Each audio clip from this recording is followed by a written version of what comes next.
calling our July 21st, 2026 meeting to order at 6:32 p.m.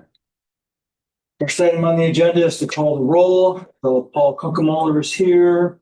Sue Bergeron is here. Robert Boris is here. Jason Rusk is here. Colleen Lothrop is here. Mary Lowe is here. Andrea Edelman is here. So in the second commissioner is present, we have a quorum. First item on our agenda is approval of minutes from our meeting of June 16th, 2026. Is there a motion to approve? Make a motion. Motion from Mrs. Edelman. Is there a second? Second. Second from Mrs. Lothrop. All right. Is there any discussion on the motion? Anybody have any changes or comments or anything on the minutes from the June 16th? All right, hearing none. All those in favor of approving the minutes from June 16th, 2026, please say aye. Aye. Opposed? Abstentions? All right, the motion to approve is carried 700.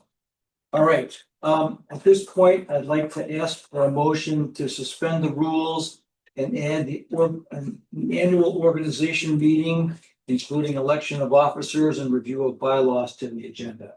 Is there a motion for that? So moved. Motion from Mrs. Lowe. And a second? Second. Second from Ms. Bergeron. All right, so all those in favor of the motion to suspend the rules and add the annual organization meeting to the agenda, please say aye. Aye. Aye. Opposed? Abstentions? All right, so that motion is approved 7-0. All right. So just catching up, Mary, you made the motion, it was seconded by Sue. Sue, yeah, Thank you. sorry. All right, so there are three officers of the commission. There's the chair, the vice chair, and the secretary. The way the bylaws call for this to work is we take nominations from the floor. So first of all, are there any nominations for chair of the commission? I nominate our chair to carry on. All right. There's a motion to nominate Paul Kunkemuller for the chair from Mr. Boris. Is there a second? Second from Ms. Bergeron. All right. Are there any other nominations for chair? All right, hearing none, we'll close the nominations. All those in favor of Paul Kunkemuller as chair for the coming year, please say aye. Aye. Opposed? Abstentions? All right, so I will, your chair, approve 700. All right, thank you. In nominations for vice chair. Is there a current vice chair? Yeah. Oh, sorry. Okay. Bob is going to be vice chair. Aye. All right, so Mr. Boris is nominated by Colleen. And is there a second? I'll second that. Second from Mary Lowe. All right, any other nominations for vice chair? All right, hearing none, we'll close the nominations. All those in favor of Robert Boris as vice chair for the coming year, please say aye. Aye. Opposed? Abstentions? All right, Mr. Boris is approved as vice chair, 700. All right, nominations for secretary. Jason? All right. Mr. Rusk is nominated by Ms. Bergeron. Is there a second? Second. Seconded by Mr. Boris. All right. I guess I should check. Mr. Rusk, are you willing to continue to serve? Right. As you're ready. The secretary, all right. Is there any other nominations for secretary? All right, hearing none, we'll close the nominations. All those in favor of Mr. Rust being secretary for the coming year, please say aye. Aye. Opposed, abstentions? All right, Mr. Rusk, you are elected secretary 700. Thank you. Thanks, everybody, for volunteering and being willing to continue. Bylaws, anybody have any changes they'd like to make to the bylaws and questions about them? Everybody's done it here tonight? Do you have them? I do. There's one from your department. Well, I had this moment of deja vu here where this annual meeting requirement has kind of snuck up on us before. And so the deja vu part is, I feel like I've said this before, but we require that we have this moment and do this, take a moment to allow for a change, but we're also allowed by our bylaws to change the bylaws if we need to at some other time. So since we haven't really done the homework, we haven't all diligently reviewed them and brought substantive changes in order to make changes tonight on the occasion of this annual event. I just offered that the possibility exists if we do take the time and do some homework and come with some change proposals, we could do that some other meeting. Are they online? I don't know. Cause I don't think I have a copy. All right, we can certainly get you a copy, but we also, Taylor, is it possible to get them? Can you? Yeah. Yeah. Yeah, they do. Okay. Wherever it's appropriate, if they're not. Yeah. All right, And I don't see it right now, but the only thing when you are looking at it is, I think there was something about if you miss so many meetings. I I'm not sure. I know this has come up before. Yeah, And I that was the can't remember only what thing I had. what the issue was, but how it works, but. Yeah, we had talked about if it's not here, adding it. But Jason's right. We can amend them at any time. Just it's the way they're written. I think it's a different takes with the exception of the annual meeting when the bylaws may be changed by majority vote of the members present and voting. These bylaws may be amended by a 2/3 vote of the voting membership of the commission or 5 votes as set forth in Article 4, Section 1. So we can amend them at any time, but we need 5 votes to instead of 4. Okay, so that's the only thing. So if nobody has any proposals, since we didn't do a great job of mentioning and noticing it on the agenda. We can always do it out later. I also have not read them, so I would Okay. like to. Do you have a copy of them? or- No, Okay, no, I don't believe so. so we need to get copies to Mary and Andrea, right? All right, and let's see if we can post them online. Okay, thanks. So that concludes the annual organization meeting. Staff report. Yeah, so the only thing I really had for you guys was I want to let you guys know that there's been some administrative sign-offs for some EV projects. So I was informed by EV, looked at through Leslie's previous correspondence that she would do minor site modification things. So the minor site modifications I've signed off on within like the past couple months was elevator addition. There was also some generator additions being put in. Nothing expanded the footprint, and then there's also a demolition of a building, but the building would come up and it wouldn't expand the footprint. So there's no like any intensification of a use. It's just for footprint. So I did a minor sign off for that.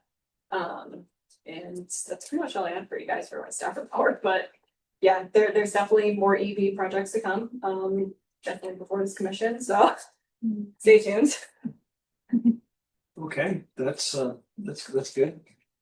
Thanks for for the info pass. And I noticed that there's some work going on where the garage used to be across the street. Yep. I don't know if that's, So we've been in correspondence with them.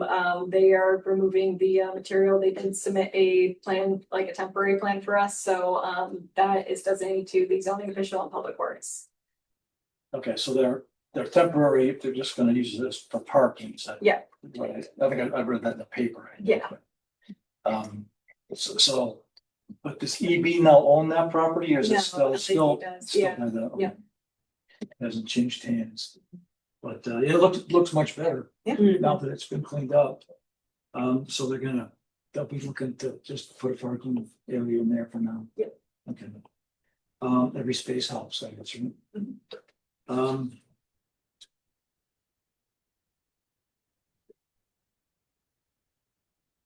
One other thing that came up, in our discussion before the meeting was the middle housing walk that we Yep, I occurred wanted on July 16th. those that attended. Yeah, we had our missing middle housing walk and very informational. Town of Groton pretty much hosted it, did light work, so we will be having a one for planners in the fall. But there's more missing middle housing series from Town of Groton if you guys didn't get this one, so. Right, and there was a presentation at the senior center on June 25th about it too. Sue, you were there, and as well as I, but I was I'm sorry, were you Yeah. were you there? I guess the other thing is that I have the handout and I can try to scan that and email it to the rest of the people on the commission in case you want to go take a look and see what was there. I'll see if I can. I think it's up on their website too. Yeah. It probably is, yeah. So if that's the case, we'll just send a link.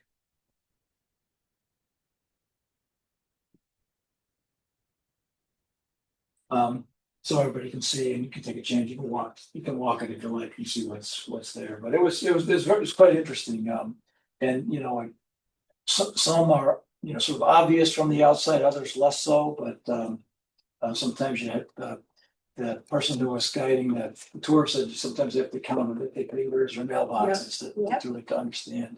But you can, there were good examples of like stacked flats and also, some duplexes side by side.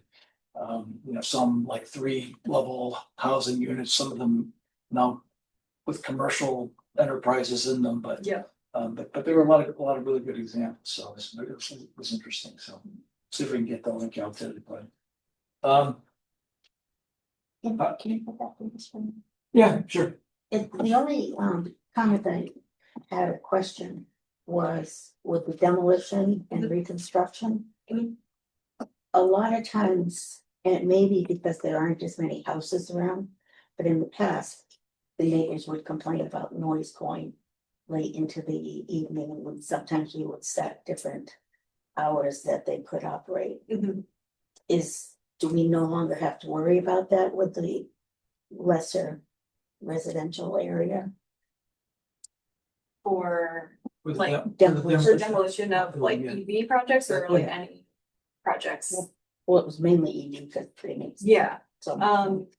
with the EV and ones, traffic. that one's all in the shipyard. I'm not sure about how noise was handled by the commission in the past, but yeah, I'm curious to see what your thoughts are. That's, yeah. It's typically been around construction projects when when there's a big construction project going on, where there have been concerns about noise, like the big one was the South Yard Assembly Building, because they were putting in all those pilings. Yeah, And there was a lot of rock drilling going on, and, I think the pilings are like 7 feet in diameter or something, just an enormous number. But that did generate a lot of noise concerns, and then, Yeah.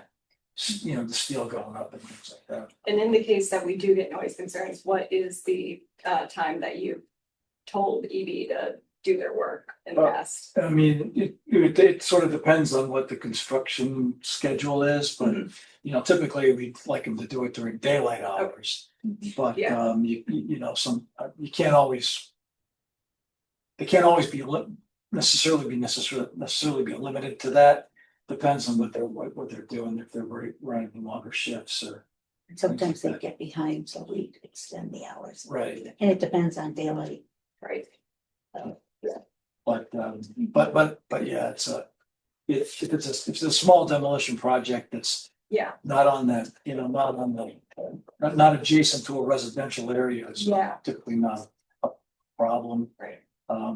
But there was the big, a lot of ways problems with the South Yard Assembly building, but that was huge. Do you recall the size of that building? The big one, not gonna put back up. The, like the consortium project itself, it wasn't like 2 inches high, like I think it was like a 200 square feet kind of.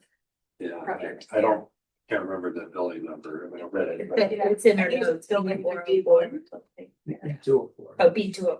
Yeah. yeah, me too. I'm trying to Yeah, there, remember where that might be, and it's like a shed kind of thing.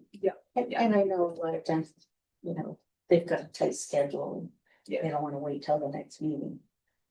Just so you're aware of it. yeah. All right. Any other questions or comments from commissioners on the staff report? All right, so now we're on to the zoning regulation review of 4, 5, 6, 8, and 9.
And I have a folder with completely locked up copies for when we refer case. So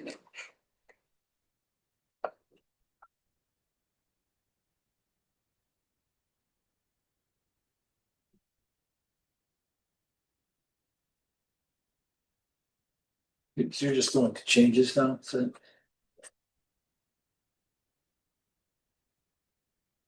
Yeah, so last time we left off, just make sure everybody sounds.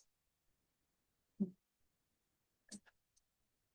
went over 4 points. So we did, I think. So when I was going through this, I had a question on 4.1C. Could we go to that? Or 1C.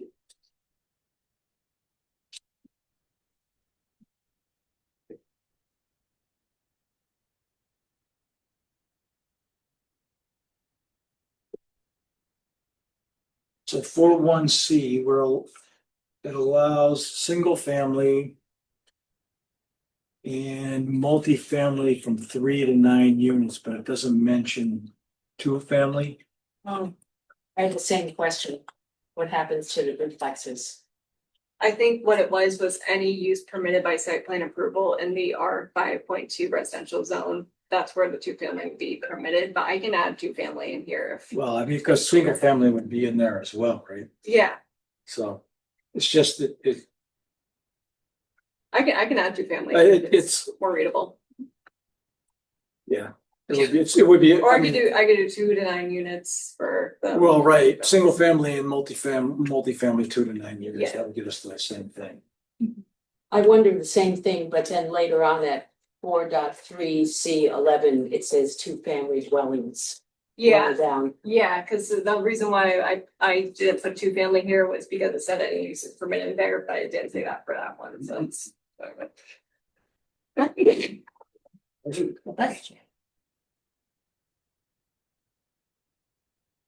And then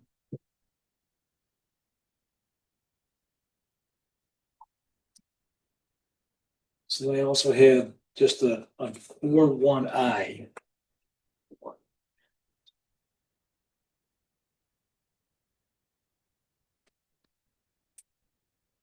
It's actually typed with the number one. Yeah, it's so- like type with the exact one. Yeah. Oh. Sorry.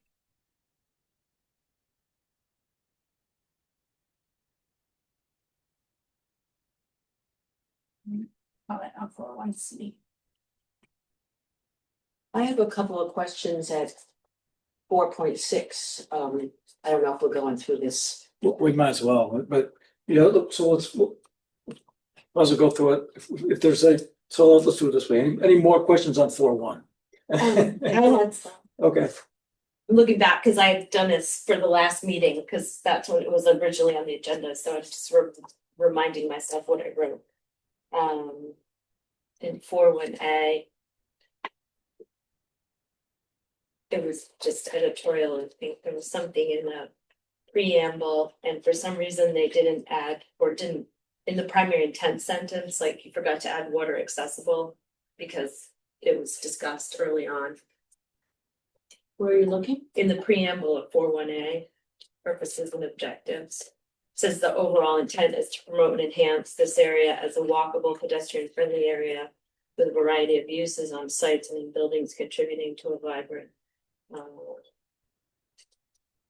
Somewhere earlier, they had talked so about, it's emphasis on waterfront access and water dependent yeah, and related Third uses. line. then we didn't like repeat it.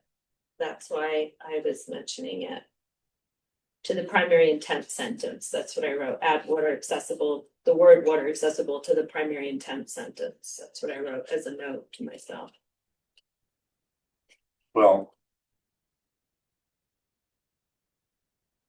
There is no publicly owned property in the waterfront business residential zone.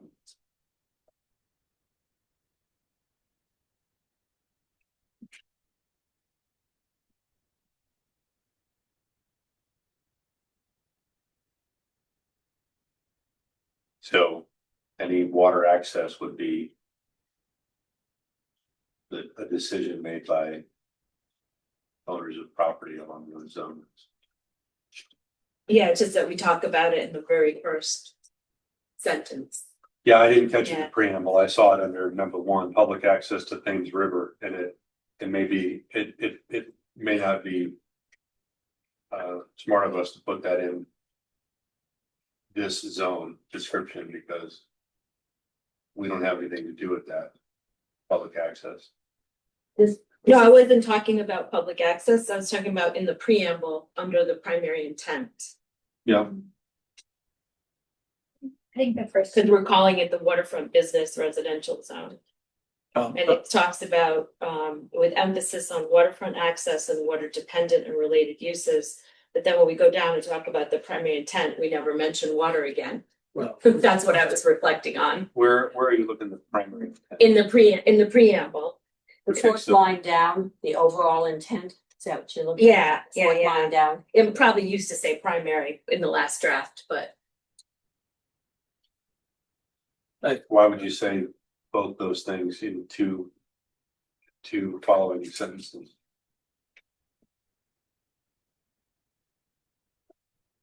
I mean, I think it makes it clear that, there's an emphasis on waterfront access and water dependent and related uses. in the- Jay, doesn't this zone include the little waterfront park to the south of the water treatment plant? Things View Park, I don't. I don't know if it's. Things View, yeah, Heritage Park, I don't know if it does, but that's a public, I don't have a map in front of me. I was picturing that wasn't in the zone. If it is, then. I don't know. That might be, it's, there's some of there's commercial and WBR. There's a line there somewhere. I'm not sure where it is, but yeah, I mean, I think, it seems to me that it's covered, but. I think of the first sentence as talking about that waterfront, addressing them specifically. And talking about the uses, things like that, and then the overall intent sentence is more of a use or how this works out and functions from a perspective of like the walkability and pedestrian part.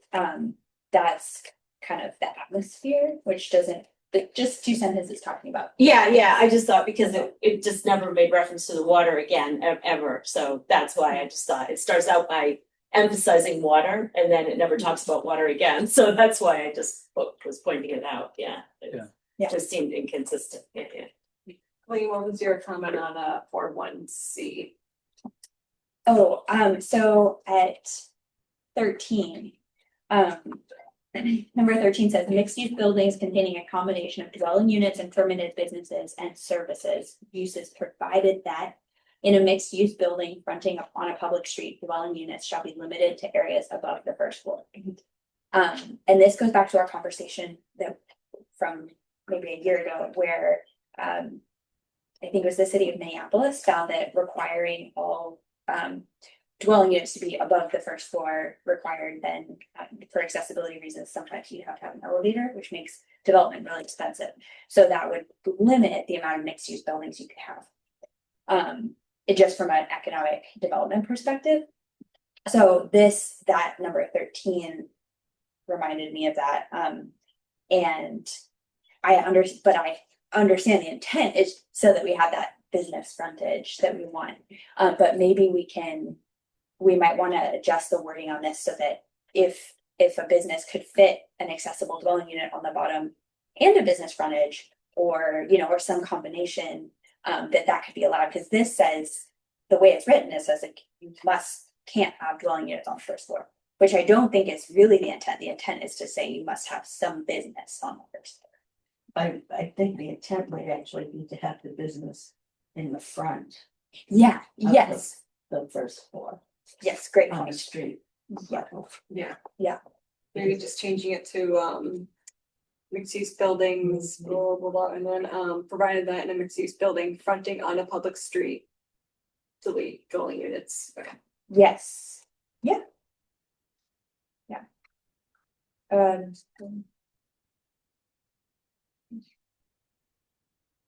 So mixed use building. Well, then that sentence gets kind of wonky. yeah, Yeah, wonky already. We should probably. Provided that, yeah, it doesn't, we're not, yeah, Oh, that's not and if there. it's provided that, you would just remove the word Yeah. provided that, Yeah. end it differently. If it's a combination of dwelling units and permanent businesses. And service uses. Shall have commercial business on the front. Yeah. First floor. Yeah, that's really what I want to say, right, is that Yeah. we want to have commercial businesses fronting on the public street. Yeah. That's right. Shall That's what- have, yeah. Shall have, mixed use building.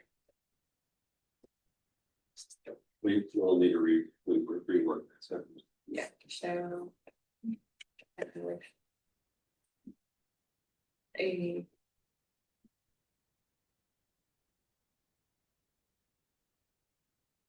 So that would open the we door. would just say, well, I'm sorry. Yeah. We just say with permitted businesses and services fronting on the public street. How about that? Love it. If we just. You just put. With, there you go. Oops. Oh, that's my, I touched the screen and I. Is it?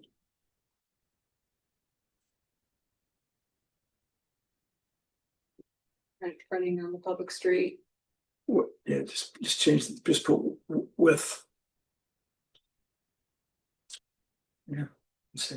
Wait, mixed, yeah. Mixed use buildings containing combination of dwelling units, okay, We're making a mess of this. yeah, we are. So, I got a quick fix. Yes. Just take fronting on a public street and add that to the end of the sentence.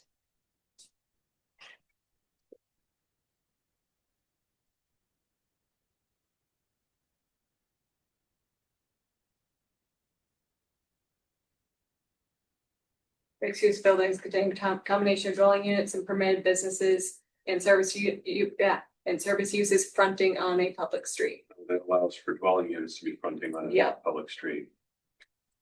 So, Limited to areas. Provided that Oh, permitted yeah. businesses and service uses front on public street. should I break the sentence into two, or where is different?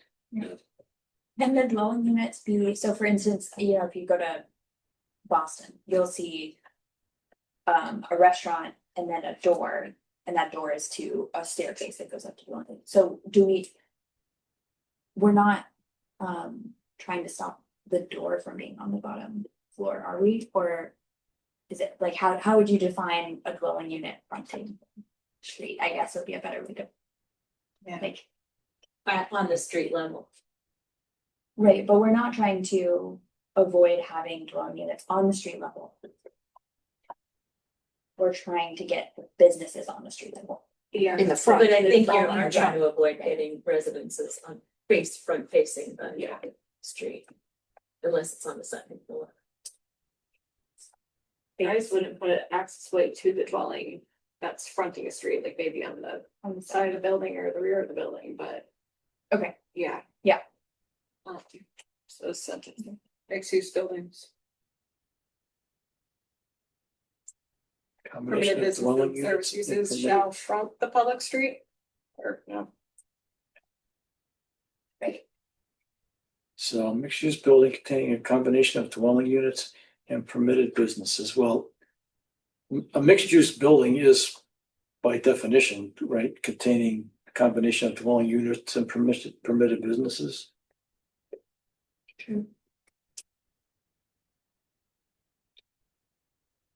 There's also this sentence up here that pretty much says what we're talking about. Maybe it's the one that we're gonna.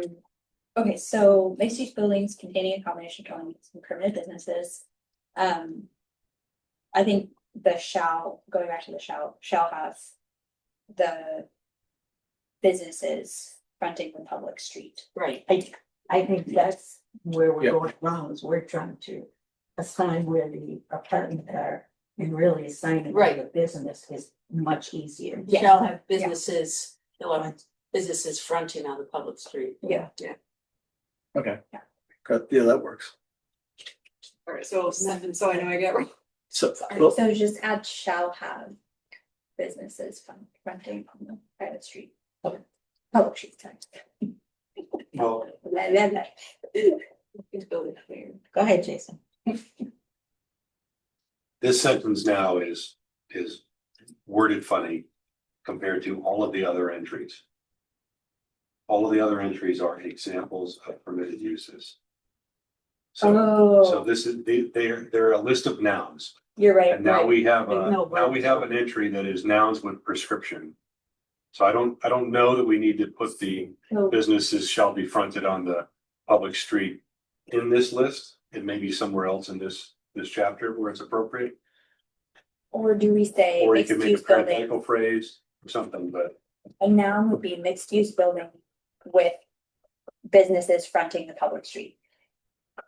Yeah, That would be. that would be I one. think that's in one of these other.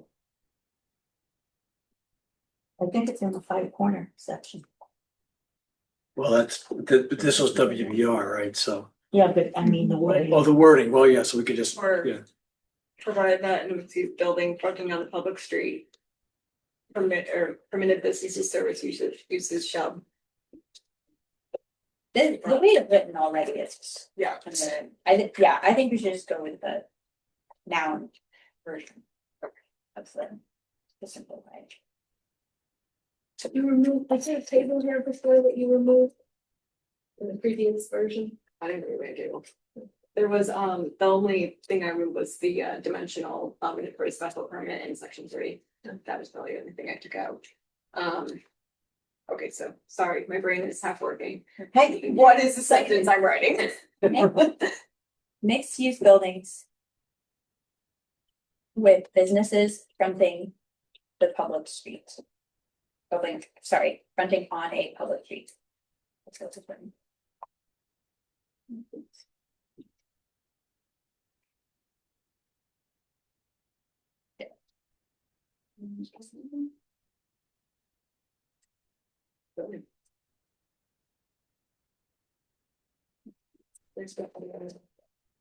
Well, you pick up.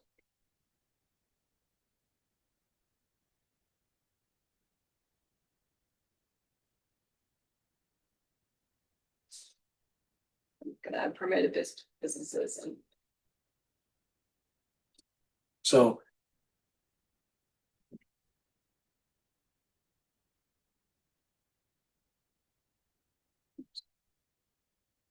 Take out businesses then, yeah.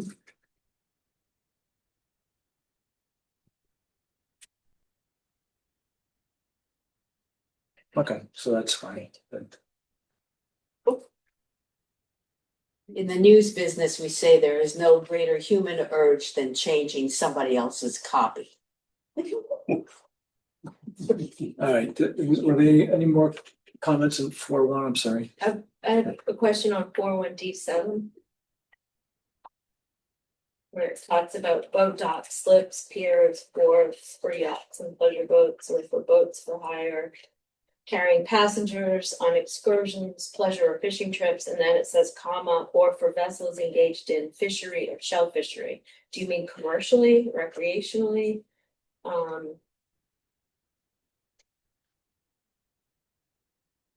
I would assume all. Yeah, I mean, because at one time we approved this goes back a while, but we approved I think it was an oyster fishery on along the river on one of those underutilized parcels along the river in this zone. I'm just asking because commercial fishery usually comes along with things like bait and storage and things like that, that maybe is in contrast to what you're trying to achieve. So that's why I was asking. But this is, you have to have a special permit, so. They Yeah. have control over. Where they could keep it, if they could keep it. Yeah, I don't know. I was just asking because most of the rest of the sentence was devoted to things like pleasure and recreation. So that's why I was asking, just as a clarification. It's a good point. I know that we are rewording it so that it would say just by special permit approval, which the site plan approval will also be there, but. It's part of the special permit process, then we can just stick it. The next step. I'll make sure it says that all across the board. Mary, do you have a comment on it? This 4.1? I'm sorry, which one? I don't know, you said it was 4.1. Table 461 is I have questions actually. 461. So we'll get through 4.1 and Yeah, we'll get through it. yeah. Oh, Go ahead. on 4.1D, it is trying to read through with an eye toward not having to make changes for small things that are close to the stated zoning. We have number 11 is museums with nautical themes. We can, that I get it because it's the waterfront district, but would we not allow any like a museum that didn't specifically have a nautical theme to be there? Like if the Groton City Museum wanted to go in on the waterfront with a nice view. That was my question when I I read it. consider it like. It's true. Avery Cop House is already there. Yeah. That's what I was thinking. No, it goes under 4.1C. Number of 12. Artists, studios and galleries. So to count. Up there was What do you think goes under 4.1C12? the other museum artist, Oh, like studios and yeah, galleries. Gotcha. 4.1C12. Artist studios and galleries, yeah. Raising the. Because when I read the other one, I had the same thing. Yeah. You could put up a picture of a fish and it would work, right? Stick I a think if fish. you just take out with nautical themes, And that's what my suggestion would be. Yeah, it's still special permit, so. exactly. Yeah, Yeah, but I mean, then you have artist studios that don't need a special permit. right, That's yeah. just site plan. Right. So if you take nautical out of this, then it's museums, which you've already said. Or is it a definition between museums and galleries? Yeah, there's. Yeah, okay. I see, Claire, I'm not saying they don't belong on the same list or different list. I'm just saying I think of artist studio and gallery as something completely different from museum. But I'm not arguing for which list either of those should be on. No, I'm not saying arguing which list, it's just, Yeah. I thought it would be conflicting, but you're distinguishing between gallery and museum, so that works. Because a museum's gonna be bigger.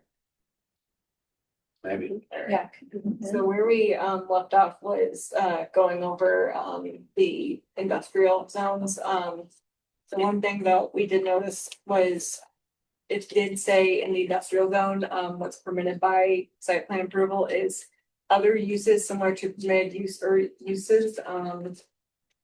We didn't know if you guys want to take that out, just to clarify that the middle housing would not be permitted in this industrial zone unless you guys want to. What section are you in? Sorry, Can you tell us now where Yeah, we're- sorry, We're jumping. you're in 4.4. we're okay, back to 4.4B. Yeah, can we go back to? Yeah. Did we? Yeah, yeah. No, Yeah. when we get up that, she moves us along, which is good. Yeah. Oh, did we take off the with nautical themes part? Did we get rid of that? Yes. Okay, cool. Okay. Thank you. We're on it. Yeah. Oh, we did, but she didn't. Thank you. Now that's fine. All right, anybody else on 401? Anybody else? Were we good 4.1 India parking? Was there anything in there that we needed to remove because of the recent changes to statutes? That was on section 7. Okay, 41G.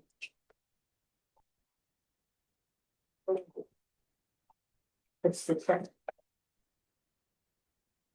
Not too far down. Maximum building coverage, note 2, there's no note 2. Good. Maybe we should have a note 2. 50%. Building coverage? It seems low. Yeah. For a village like atmosphere. Where the houses are touching. Yeah. Yeah. It depends, I mean, it depends if you're talking about Thames Street or you're talking about up the hill. Yeah, it's mostly Thames Street. This district is. Yeah, no, I know, I meant like, I don't really know how far in it goes. Right. Yeah. Seems like 50% might be too restrictive for this particular zone. Yeah, especially, but this is like our downtown. That's ideal. And the lots are small. Is 80% But how far, like, does it just cover the left and right side of the sidewalk, or does it go up the hill a bit? Just the left and right. There's one spot where it's 2 lots, but most of it is just the one lot that follows the things. It's just the immediately adjacent lot.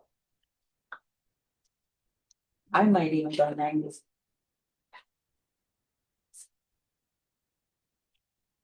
Unless there's parking. But that's covered under the parking requirements. It doesn't. You could have a building coverage, it doesn't. It's a parking lot. yeah, I mean, at what point are we running into like pervious surface and those kind of things? You know, like. Yeah. So for the building coverage, if you wanted to, so let's say if we said it was 80, you could build a building with parking on the bottom floor, that would be part of the building. And that would maximize your square footage use of the lot. Your impervious and pervious would be dealt with stormwater stuff and stormwater requirements. So those would have to be met, no matter what we say the building coverage is, that would be first. I just don't want to get into a situation where that area is a lot of small places right next to each other.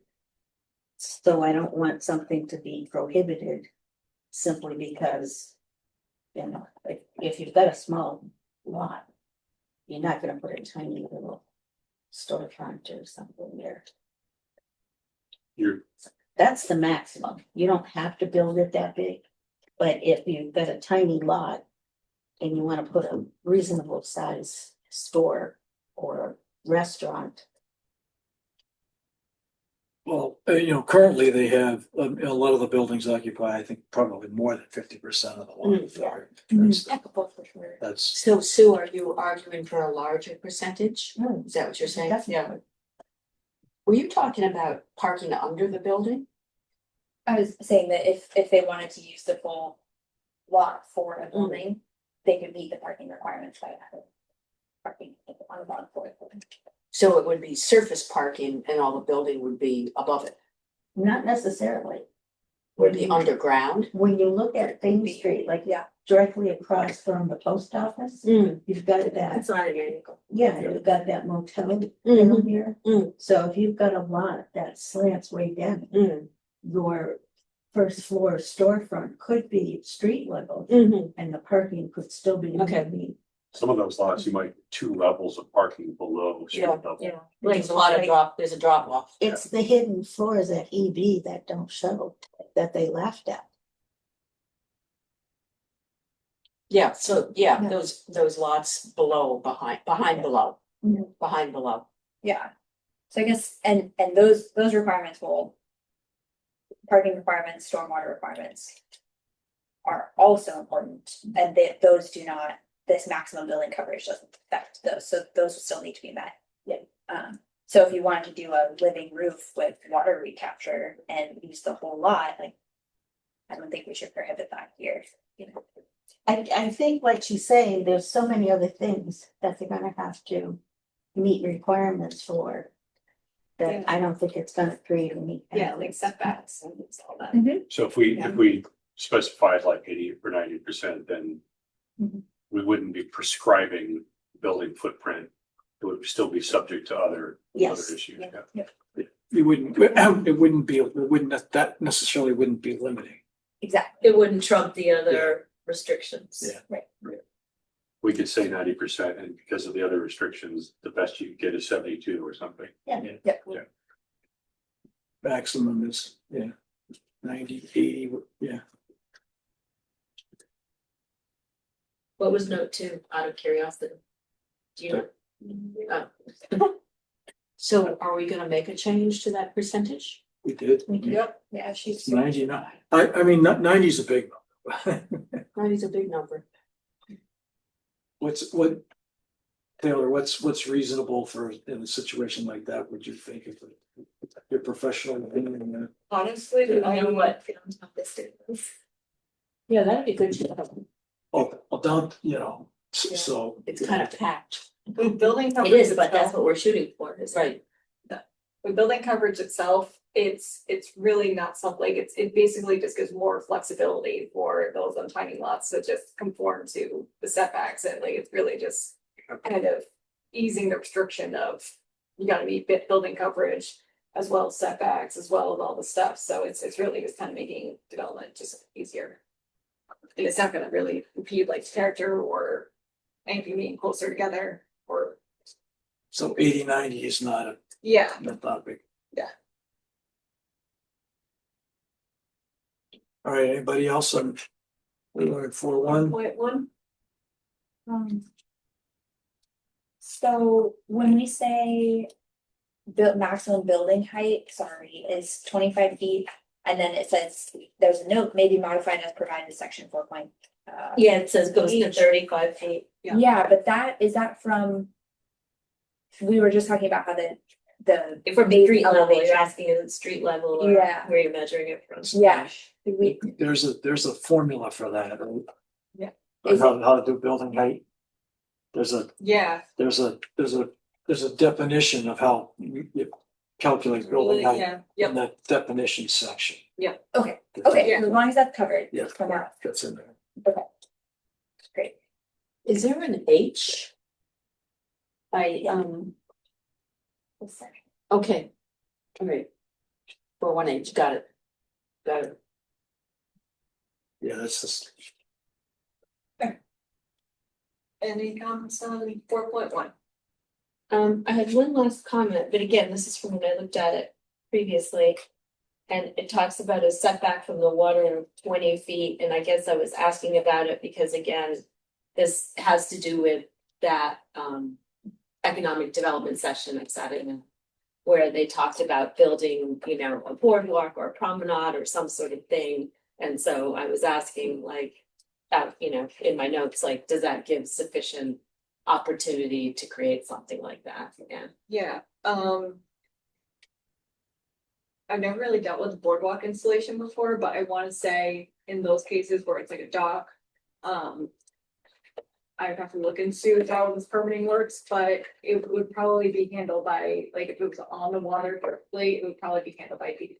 No, yeah, absolutely, and Army Corps and all that, but I'm just asking because there was this intent in the Economic Development Commission session to build something or have something that was pedestrian usable on the water side, Yeah. and so that's why I was just asking if once we tell people they can start constructing stuff 20 feet back, we don't want to tell them 5 years later, now you gotta move it another 5 feet back. Yeah.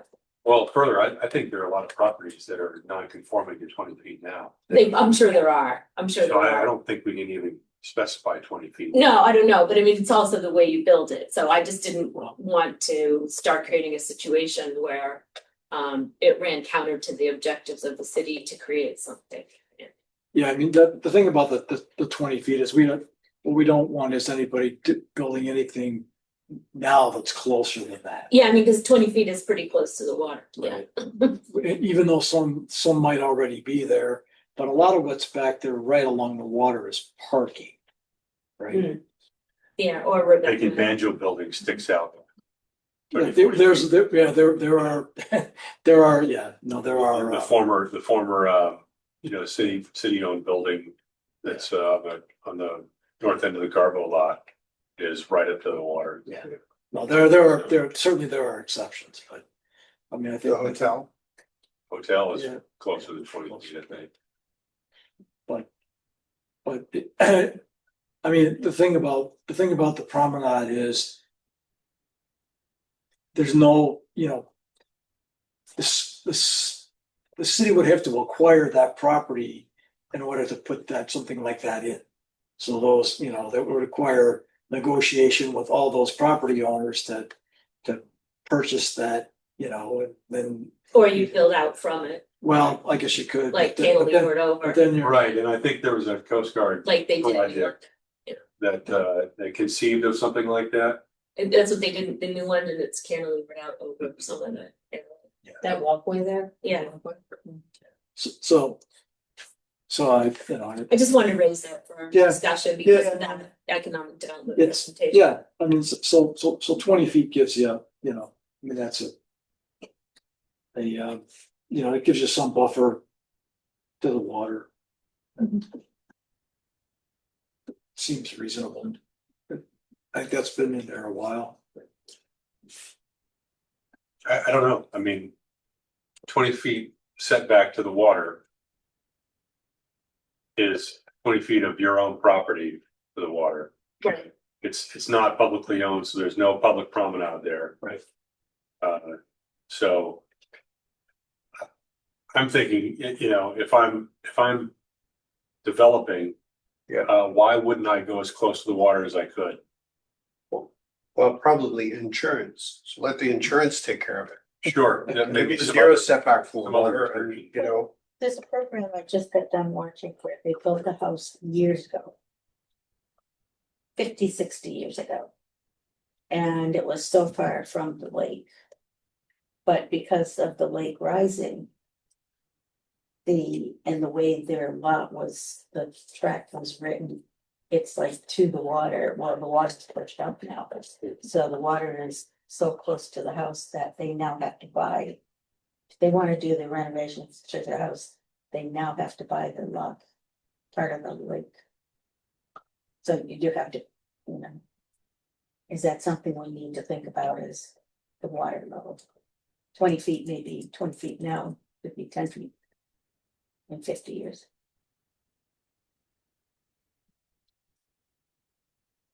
But really, how would you plan for that? I think in a different zone, we were going to the restrictions were back. For setback in the rear. We may have, but this was, it wasn't all on the water. I think that's the difference. Well, the example I'm thinking of is over just north of Jupiter Point. Where I think we removed that restriction. But for that, the house, that, was it that? It was. That was the single family home on. Is that the one you're talking about? Well, but I thought it was for the whole zone when we were doing these section reviews. I don't recall. I know we had the application for that, there was a single family home down there that. Right. Yeah. It was on Pine Island. Yeah. Yeah, But that was across the street from the. right. When we reviewed that section, I thought that we removed the rear setback. I don't recall it.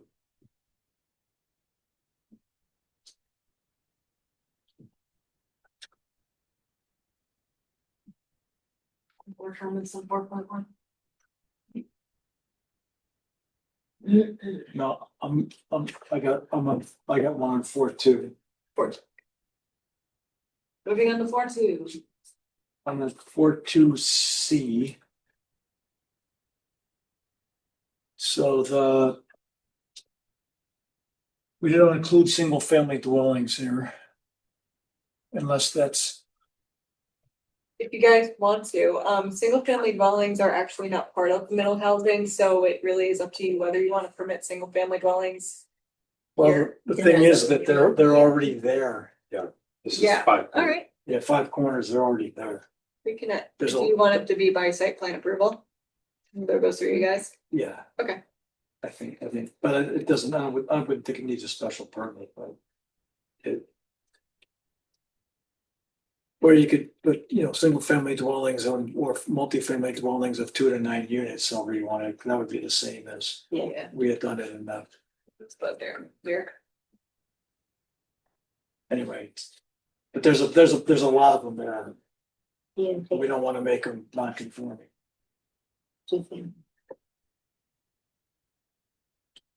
You're gonna take it out and Oh, just make it two the then same as unit. the other one. It's, change to say single family and then 2 to 9.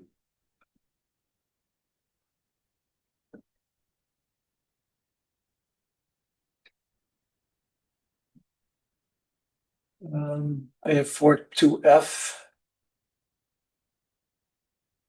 So this one has 4.2F, the table has no requirements for minimum square foot per dwelling unit, which we have typically.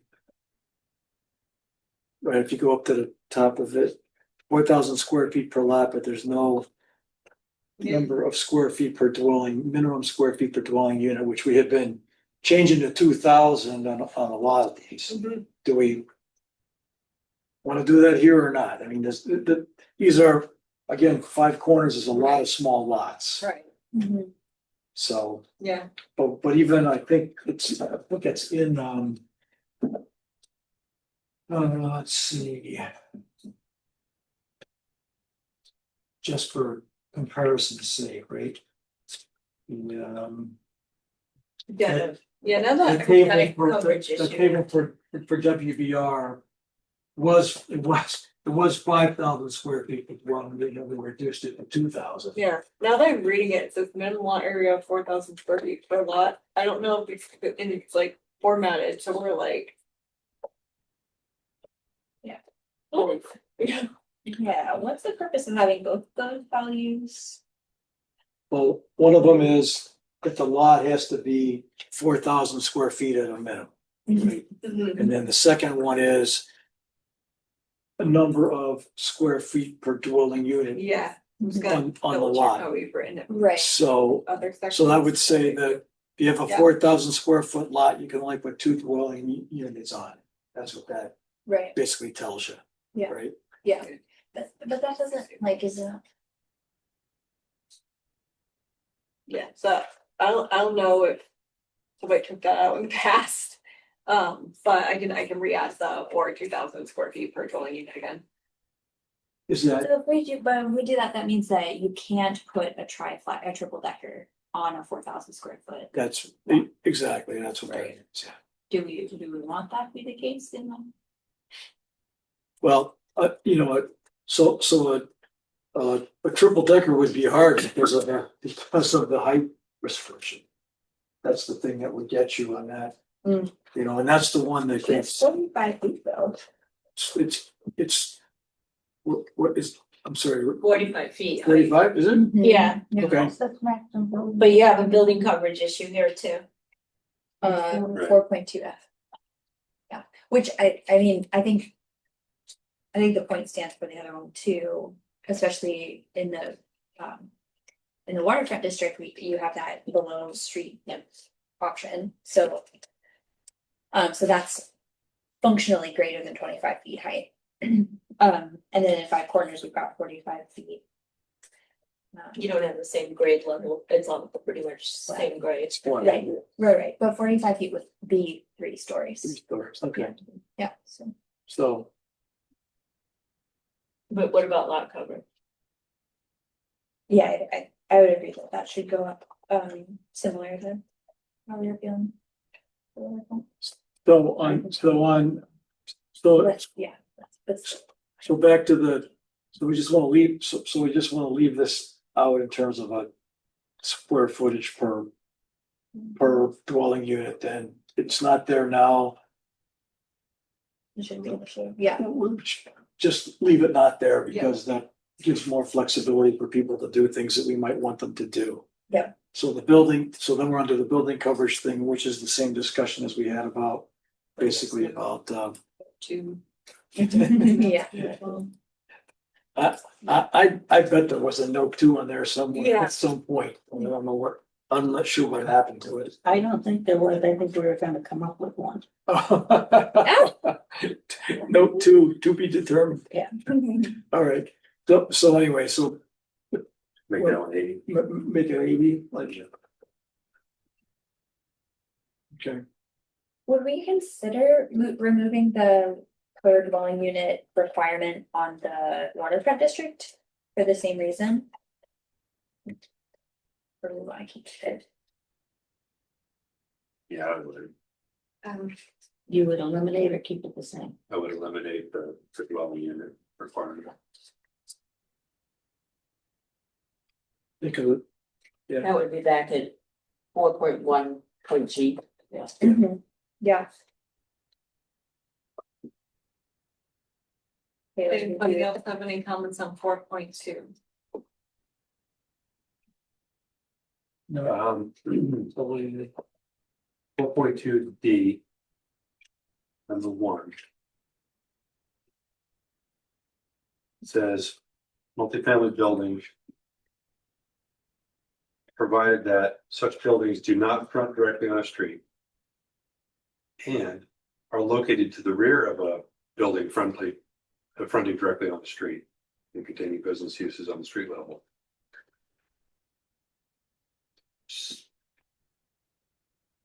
You wanna use that language in 4.1, is that what you're suggesting? No, I want to know what that's trying to tell me. Oh, okay. Because the way you just described it in the English that I understand is there's a 10 unit dwelling. But it's to the here, it doesn't front the street, but Right, it's to the rear. Of a multi-use building that does front on the street and has businesses on the ground floor. I think there's. the maybe a business simple is big, fix. street and the housing is in the back. I think there's a simple fix there. It could just read. Multifamily buildings containing 10+ dwelling units that. Take out all those words up to are located. That are located. So I think what happened was when I was adding 10+ dwelling units, I didn't take into account the sentence after that. I think I was just getting confused with the mixed use buildings that allow 10+ dwelling units. So I would think that it's up to you guys, we could take that part out, multifamily building containing 10+ dwelling units. Oh, yeah, because this is where we need it now, right? Yeah. That's what you're saying, yeah. You said take the whole thing out? Oh, Just okay. to provided that the building's done, yeah. We're not gonna make a point that they're located to the rear of the building, fronting directly on the street. We're letting them, we'll let them front directly on the street here, Yeah. right? Yeah. So it would be multifamily buildings containing 10+ dwelling units with businesses and services fronting on the street. Yeah, well, we have Is the, that we also have the mixed use buildings, one that has the, provided that it fronts on a public street. This one would just be multifamily buildings contained. Right, because it's, Well, I see. yeah, there's, Yes, that, yeah, right, these, I get this wouldn't necessarily have to have, good- yeah. yeah, that's a good catch. What's the purpose of having the first floor 2 feet above sidewalk? That's come up a couple times. Is there a purpose to that? I do not know. Yes. My. I'm pretty sure. It Go ahead. comes up somewhere else as well. It's for if someone's Safety. walking along the street, Yeah. that gives a level of privacy to all the windows around the housing. Yeah, that's a good answer. It's like an architectural thing. So this allows dwellings on the front of the building. Yes. Yeah. This definition, this allows dwellings front of the building. Yeah. Unlike the other that we discussed.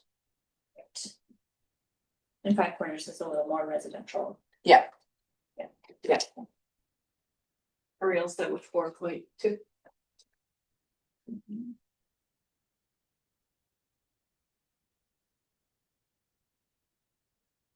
I'm good with that, or two. Anybody who comes to 4.3. It's blank. Oh, yeah. It's 1 second. Gone, do it. Good, we got through that one quickly, yeah. Yes, that was quick. Oh, yeah, it disappeared, but Yeah. it used to have a lot more stuff in it. Oh, it used to be big, yeah, Oh, used to was. So this one is really up to you guys, if we want to permit middle housing in industrial zones, we can take that part out, we don't have to, What section are you on? We can The see only the- 4.4. 4.4. What is it? Is that the, can you go to the comment on that one? Can you, Yes. because this is from. So this is the one that's about interpretation, right? Yeah. Because it says like, oh, anything similar you can do. So what's similar?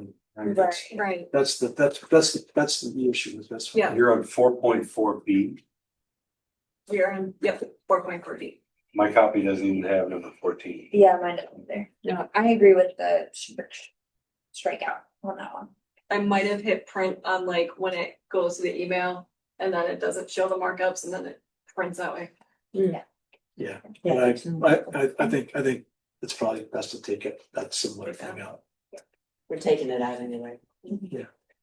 I'll just keep that there for my health and I'll clean it up later and send the first to you guys. Same thing with this, mixed use buildings that allow dwelling units. With other written by, yeah. Would remove if they don't want to make a mixed use by summer review in the industrial zone. So what would make it, is it, so that's, is that in site plan? It's in, this one is in. Site plan, no, Yeah. that's special permit, approval. that's special permit and site plan. Yeah, and I. So there's no summary review for that then, right? Or is that, Yeah, so industrial zones, summer review would actually not apply to middle housing, you can put a special permit on it, you could put a public hearing on it, it's Okay. really the. Just mixed use zones, so if you scroll down then to Yeah. where that comment was. yeah, We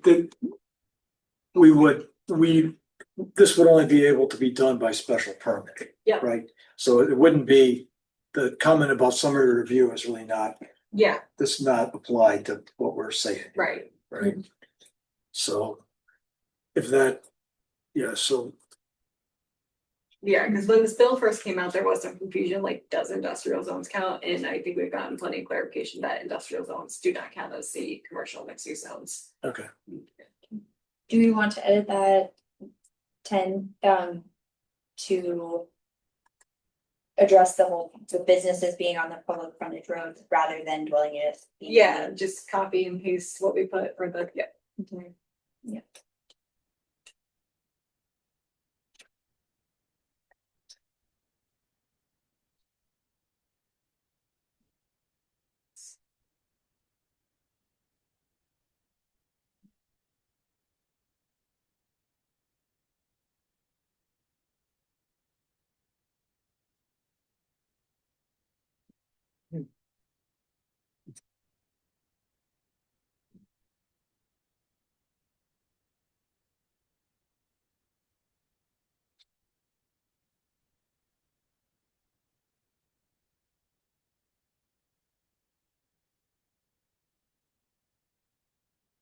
But for C10. Like, I don't even know where.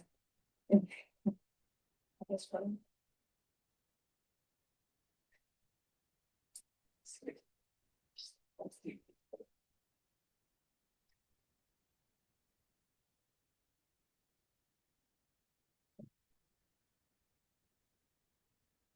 So,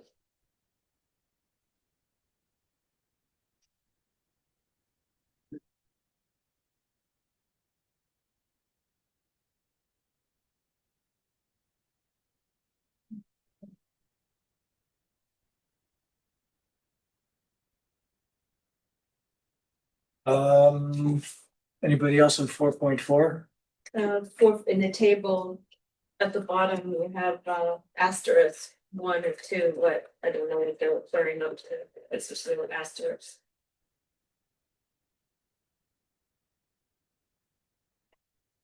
Nor is there a note one. You just get rid of the asterisks, And the note one. or no one. Well, So, are they there? I mean, what's the? yeah, which, yeah, it says section 8.3 of the regulations may provide flexibility related to some of these dimensional standards. I would keep that in there, Then just get rid of. the asterisks. so is there anything in there that the asterisks should apply to? That's what I was gonna say, or that the information in the asterisk needs to be put elsewhere. Yeah, Because it's the as a only note. place it occurs. Yeah, or it could be note, that could be note 2 and note 3. That's fine, unless they belong elsewhere, yeah.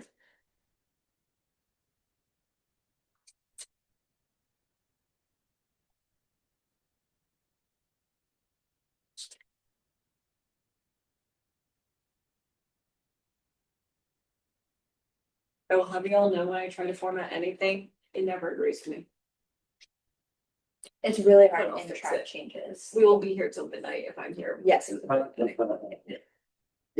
we put that clause, not required for the portion of the lot abutting navigable water in the WBR, where that 20-foot setback irked me? Where are you? This one be not required for the portion of the lot. Oh, minimum rear yard. Yeah, I think that that's what we had in that other zone. I'm just throwing it out there. It would make it harder to acquire that land later on. To put in a boardwalk if you want to. Yeah. Whether you acquired it or it was a. Take it. Well, Right. the thing about, Yeah. the thing about the 5 corners is that that's technology campus, right? There's So no navigable. This is IT. It's not. This is IT though. It's IT, so Yeah. it's, This is IT though. Yeah. The one that has Yeah. the note, but yeah, the don't. It Yeah, was so a very- small- yeah. concern. And the WBR, so the If you're trying to create something that's like a section are you in there? In London, about 4.1 G. Small That's the one. storefronts of the promenade in the. Concerned about you. What they need one of those, like, never extra. Trying to clear, but you know what I mean? But I mean, then it just, you had to take out the bit about 20 feet from the Thames River, because that's Yeah. literally abutting the navigable water. So yes, to go. So they just built out over the water? I guess what I'm saying is that if we're requiring 20 feet from the rear of a building to the river, because some fine day we plan on taking those 20 feet by eminent domain for the city to build a boardwalk, I don't think that's a viable plan. And if you were gonna build and you were told that you couldn't put your deck right up in the water, you couldn't build your building that close to the water, you know, it seems too restrictive. I'm not saying it is or it isn't, but there is clearly an economic development commission and other commissions that were here having a meeting saying that's what they were gonna do. So that's why I raised it as, you know, What they're gonna do, they stated that that's what their objective was, to build a dock or a promenade or whatever. the Economic Development Commission isn't gonna build anything, but I understand the idea and the thought about a promenade, but the WBR zone in the city does not present that as an opportunity with all the existing properties that are there right now. The only way you could do it, and you couldn't even do it without taking down a couple buildings, is to do the the cantilever deep approved walkway over the water bit, you know. That looks like a dream. So I don't, but I don't think that's why that was put there. Yeah, I don't think the 20-foot, the 20-foot feet from the water was not put there because somebody might want to build a promenade on it. No, I'm not That- saying it was, yeah. yeah. I was just asking but- about it because they discussed it recently. But that's not why that's there. I mean, that was, I'm not sure why it was, but I'm relatively certain it wasn't for that reason. Is the Because this is- setback in some way to protect the house from the river? Well, I believe so, yeah, but I mean, because the river there It's is based on information. is subject to, That's. I would tend to remove it completely. I mean, let the economic forces and the insurance drive that. I mean, it's gonna be ridiculously expensive for anyone to build anything, you know, too close to the river, and the market forces will determine if it's valuable enough and they, you know, they can build it, then, Well, they can apply for their own permit to build a dock. That's really what I'm asking about. Yeah. but for the foundations, I mean, just remove the wording about. Because it's like that example I gave, that 20 feet, maybe There's- 20 feet today, but it's not gonna be 20 feet, so. but there's, Well, But what, so why put it in? why make a restriction? Yeah, Yeah. Yeah. I because mean, it's, it's not gonna be the same in years to come. there's not some regulation that says it can't, is there that, like some state DEP thing that Yeah. says you can't? If anything gets constructed in 25 feet of water, DEP will have to handle permits. Okay, But- but I mean so that's more of a rationale for why that's there than Yeah. anything else, is because you're gonna, if you go beyond that, you're gonna be dealing with DEP, right? So we just say, But it's, right, but it's not our job to. yeah, if mitigate you remove it, the other regulations Right. will force the, Yeah. well, they'll have to comply with this. We don't need to. okay, well, that's fine, as long, I mean, you know, there's, And we're okay with the WBR zone being, there shall be minimum rear yard setback of 20 feet, take this part out. And then period, not required for the portion, or not required for the portion of the lot abutting navigable. water. yeah, so on one side of the street it applies, on the other side of the street. it Or not applies. required for lots abutting. Navigable, Yeah, the portion of lot's probably fine. It's consistent with other places where you find it. Okay, all right, yep, that makes sense. Thank you, folks. Now I can sleep tonight. Okay, Oh my gosh. We can go home now. is that all it takes? Yeah.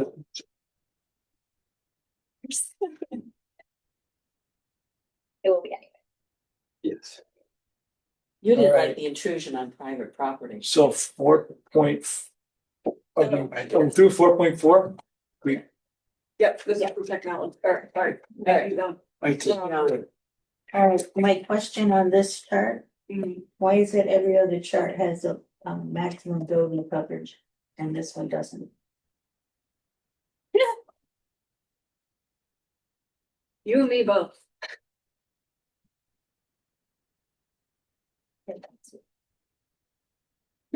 Oversight. It was an oversight. Dan.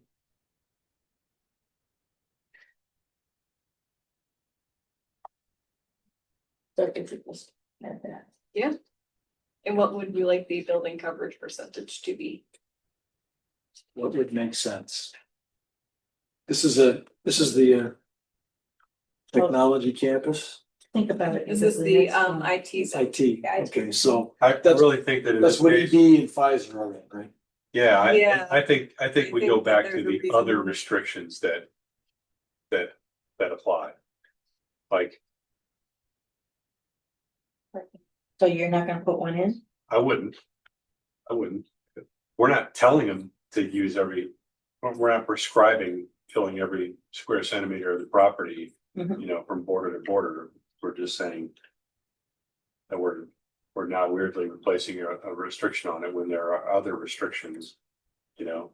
I mean, deed's gonna have a say within 5 feet of the river and, you know, there's still a requirement for, you know, pervious surface and But then using that logic, why would we have it in the other charts?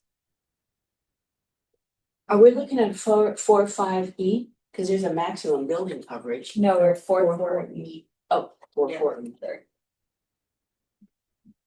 Well, but that's a good, so what is it for 4.5E, just on it? It was 40%. So, Yeah. so that's 4.5 is The technology, that's, technology campus. So, which isn't just on the water. right, but no, neither is done necessarily the IT zone either, right? Mm-mm.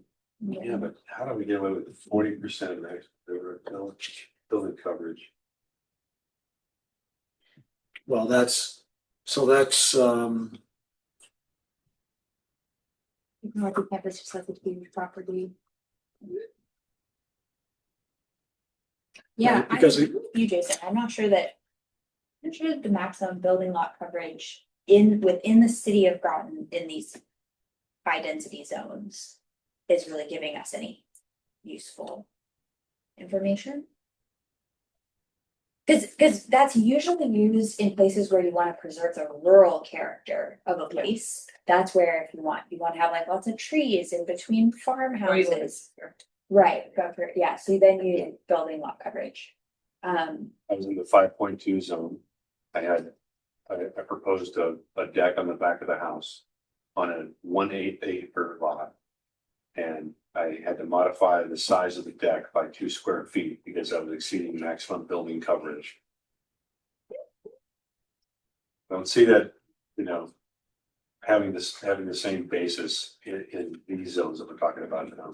Yeah, But you're also Right. saying other other conditions will also place restrictions. Probably not so much in the technology as a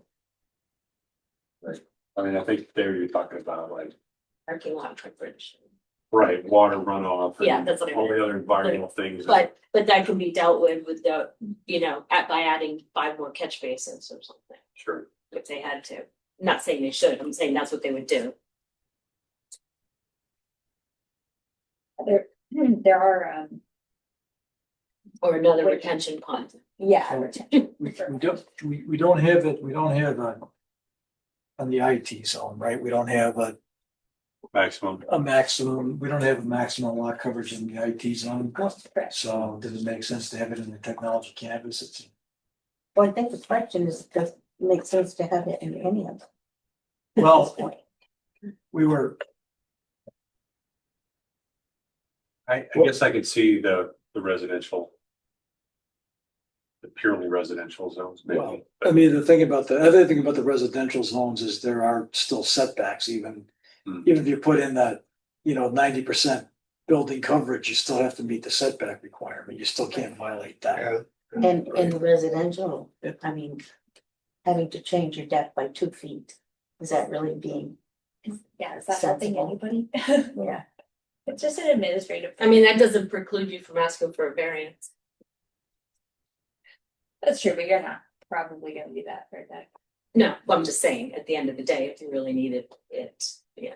Yeah, okay, yeah.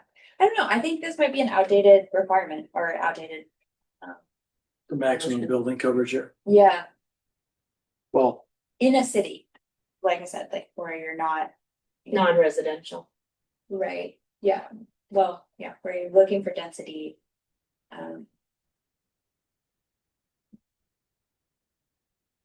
so we would take it out of the industrial, the technology and the downtown. Yeah, and then Those three. WVR and the 5 corners, yeah. so we're comparable.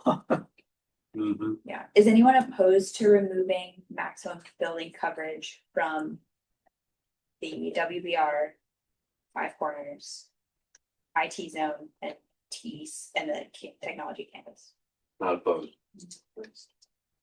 No, no, not opposed because I guess I mean, the setbacks Are gonna do the are job. gonna do the job in terms of keeping them being, buildings from being too close together. Right? Mhm. And that's what, you still can meet the setback requirements. Exactly. And we made them 80 and 90%, so it's practically, there's practically no restriction anyway, so. Yeah, so this just saves a bunch of engineers from doing the calculation and posting it on the plans. It saves people money from paying them to do it too. Yeah, oh yeah. There goes a few hours of my job. You're gonna work, a lot of you to eliminate your own position. You billable hour. A lot of you to replace yourself with AI. It,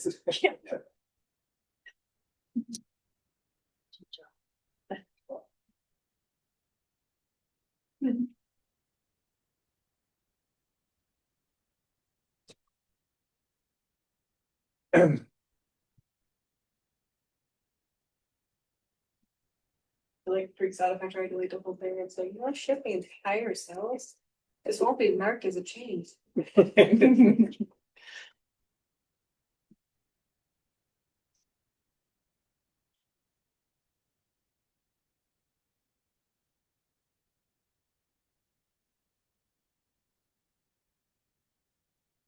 All right, so the technology campus zone, I had there was 2 other questions. There was the one about, I'm sorry, you're still working on eliminating the building coverages? Yeah. Yeah, there's another one. 40%, wow, yeah. That.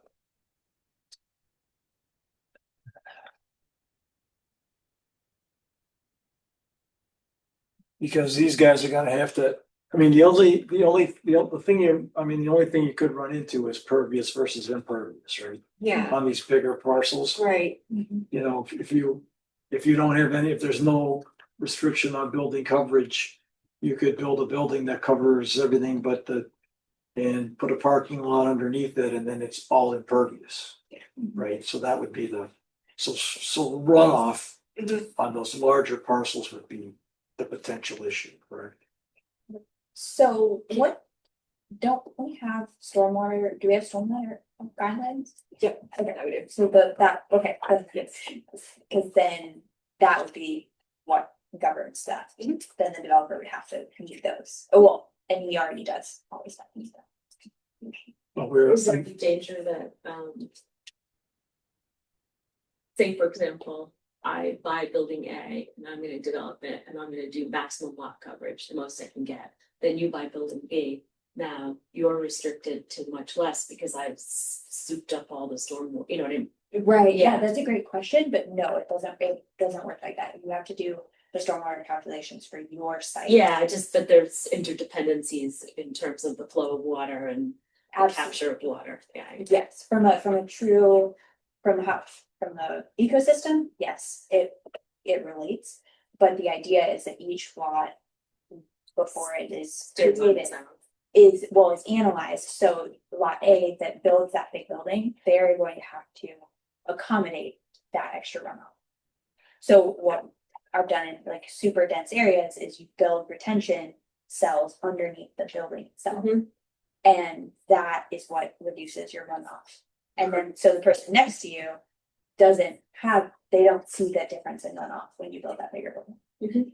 So, yeah, that's Retention cells, they release the water gradually, is that how it works? yes, so yeah, it depends, but ideally you have soils that you can, drain water into. On the other hand, depending on your area, it'll hold the water until the storm has passed and then release it slowly. So it's either released slowly locally or slowly over time. That's the way that building on that 0 Drive, that the drainage was put in there under the parking lot, basically. Yeah. I mean, I guess the other question that I have about this is, I mean, we spent a lot of time talking about pervious versus impervious, right? We want people to use less impervious surface, even for parking areas and things like that, right? So allowing them 100%, no restrictions on building lot coverage, kind of flies in the face of all of that, right? So- No, but because this But our- document doesn't govern that, the stormwater document should govern. And we also added in stormwater regulations that say if we're gonna put in this amount of impervious coverage, then it's like a tiered system of what level of review does it go through? Impervious coverage, whether it's building or Yeah. asphalt Yep. or whatever. Yep. So we're not, so I'm just, because we hear a lot about that, about, we don't want, we want pervious surface, right? We don't, even in parking lots, we want people to put them in so that they'll drain. Yep. So we're just, I mean, I understand on a 4,000 square foot lot, yeah, right? Right. But on a, what is this, an 80,000 square foot lot? Yes. That, that's a lot of That's a lot of- impervious surface where Yeah. the water currently just drains into the ground, let's say. Yeah. And now it's all gotta go somewhere, and where's it gonna go? I mean, we already have stormwater management problems in Five Corners, for example. We have it along Thames Street, right? Even though, there's, I mean, you And get a heavy rain. and we get have water flooding. quality. Right, so we But just, this I mean. document does not, quality, it doesn't, that's not what these are for. I think we're just asking like that we're not, by removing these restrictions, we're not creating our own bad problem because we're relying on all of those other things to take care of what we already know is a problem. Yeah, Yeah. what is, we've been treating as a problem, certainly. Yeah. right? So that's, And by removing this, we're sort of kind of abdicating the one area where we could automatically potentially curb a problem that we don't exist. that's one way to try to minimize that potential problem, is to say, the building can only cover 50% of the A lot, lot. yeah. But But if then the we issue would is, be weirdly shackling the building. places where we want denser buildings. Well, Yeah, it's Not just, letting the stormwater regulation process manage those. well, right, but I'm I'm talking about like the technology campus where it's a, an 80,000 square foot lot. For example, was that like the minimum lot size or something? I think it's 40, but Well, whatever, but I it's couldn't pull it from that. OTC is 80, 80,000. 80,000 square Yeah. feet, so that's, I mean, that's a big building, Yeah, right? and remember, we're not requiring that building. Right, No, yeah. I think he's just saying like, this is the one place where we have the ability to possibly check something and are we giving up something that's important? We don't have to like. Yeah. Yeah. Does it cause a lot of pain to, I mean, it could cause significant pain on a small lot to say, okay, you can only build on 40% of a, Right. but. Yeah. But on a big parcel like that, Cause that's the minimum, right? Minimum lot area is 80,000 square feet, which is 2 acres. 2 acres. Yeah. The other argument to be made is you're giving the opportunity for some at-scale business to come here and do something, you know, if it's economically viable and, If they wanna pay. you know, for they living- can afford to do the investment, so, and they meet the other requirements, so. I mean, Yeah, it's just, you know, we're gonna rely on engineering solutions, more heavily on engineering solutions than on sort of natural drainage. Preventive. Right, so that's just, it's a different approach it's a different mindset than we've. You're not taken gonna in use the zoning past. to curb your problem, you're gonna have the environmental issues to curb the problem.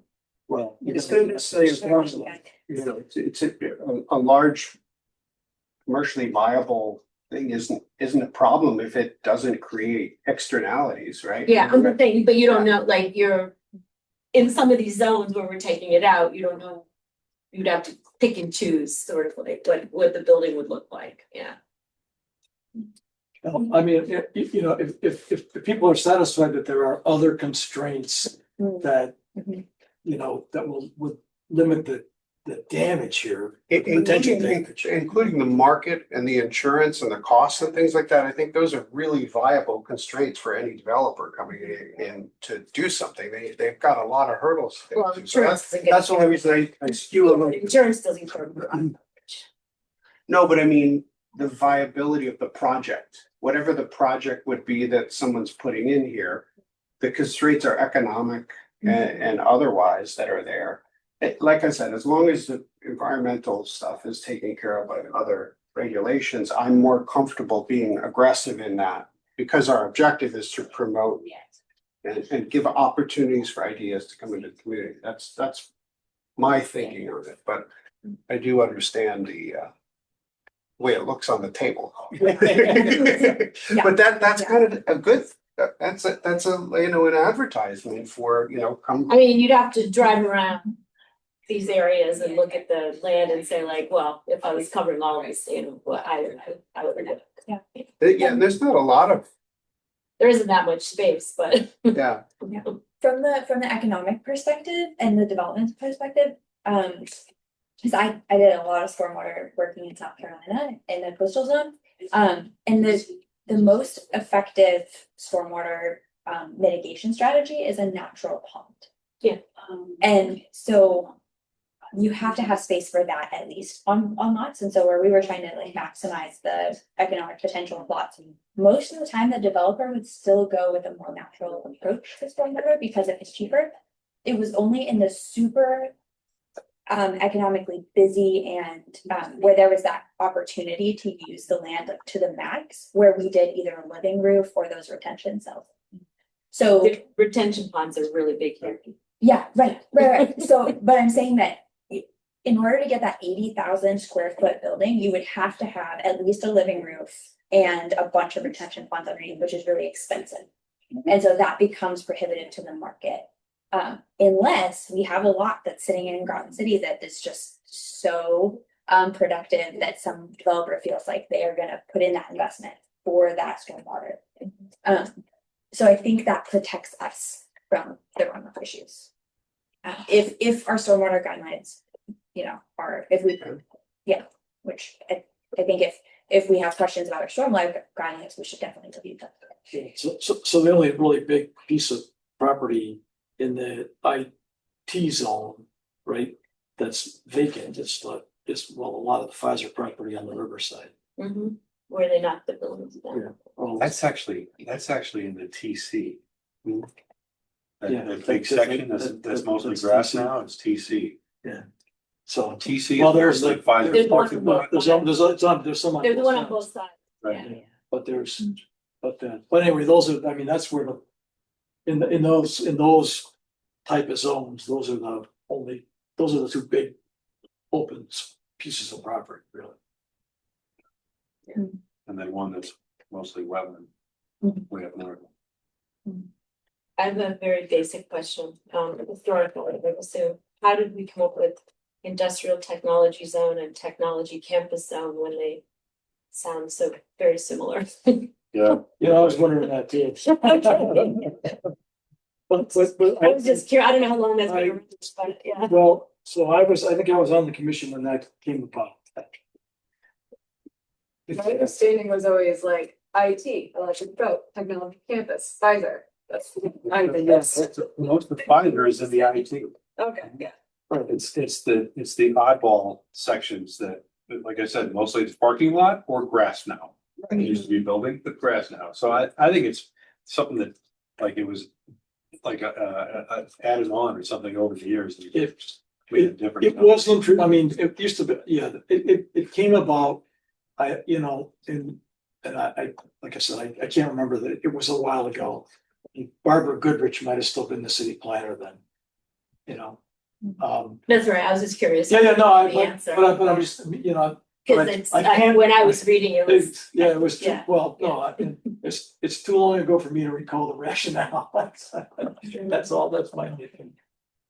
But I remember when I remember it coming up, but I just can't. It seemed like a good idea at the time. yeah, it's just one of the things that it's the same but different. Yeah.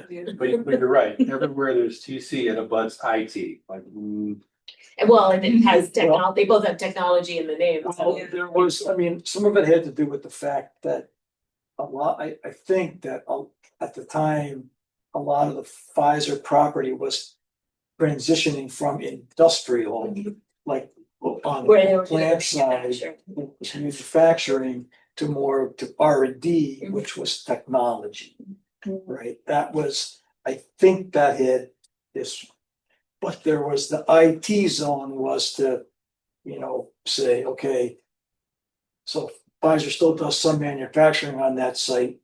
It's for research and development purposes. It's not for, you know, they don't market anything that's manufactured there. So anyway, Yeah. that played into it, I think, but It doesn't have anything to do with the data centers, does it? no, this predates data centers, yeah. Yeah. Good now, but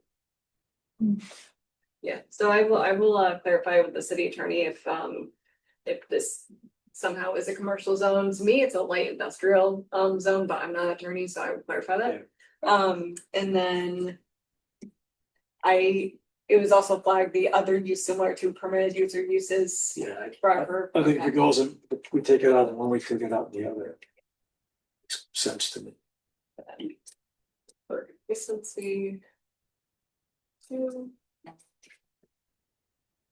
Same thing with, yeah, mixed use buildings. Just use the same language, right? Mhm.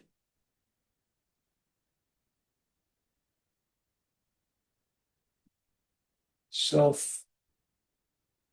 eliminate 6 and 7.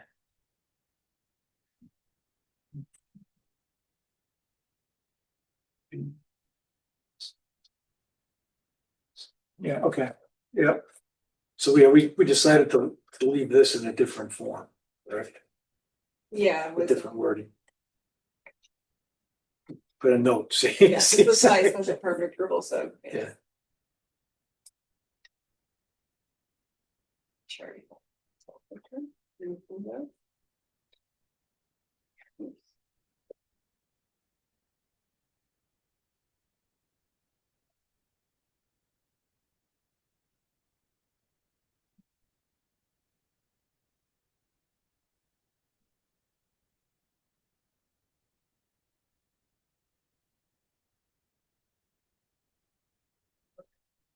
Yeah.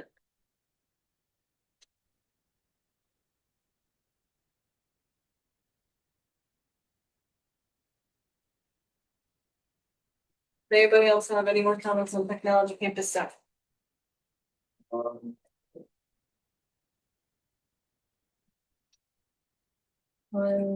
It's that I'm looking to make sure that some of the existing properties are not being edged out here. Mhm. Because there are some single family homes in the TC, believe it or not.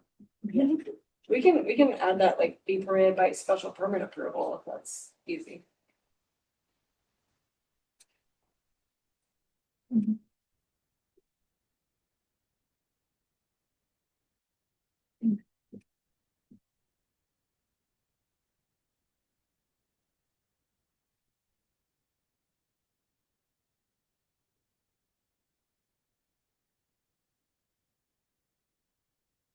Basically.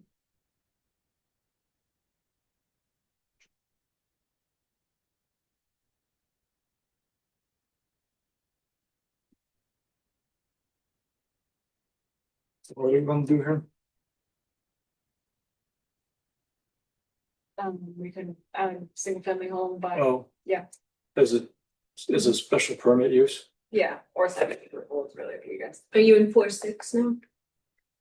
You're in, This is still. Oh, you're still in technology. Okay, Yeah. okay. Just because there are existing single family homes in the technology campus. Want to make sure they're not, yeah. Where are they? There are actually a couple associated with, some of the EV lots, adjacent to EV lots. North You of- mean like on Eastern Point Road? I mean, Forest Street, yeah, West The- Elderkin. right. Yep, and then up north, the technology campus is weirdly, it's all that property that's adjacent to the off-ramp from I-95. oh, yeah. And going north on the opposite side of the street from IT zone to the railroad tracks. So there are half a dozen single family homes there.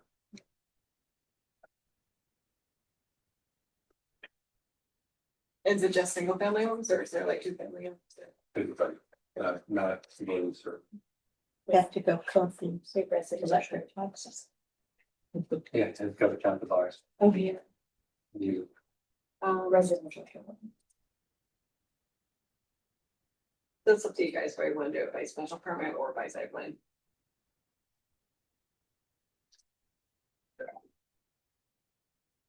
Well, if you do it by, we probably don't wanna see any additional single family homes built, right? In those areas, so Yeah. that would, I would argue that you should go by special permit. Okay. Yeah. Right, I mean, you don't wanna make anybody non-conforming if you don't have to. But if you make it possible by special permit, you can make it harder to build another one.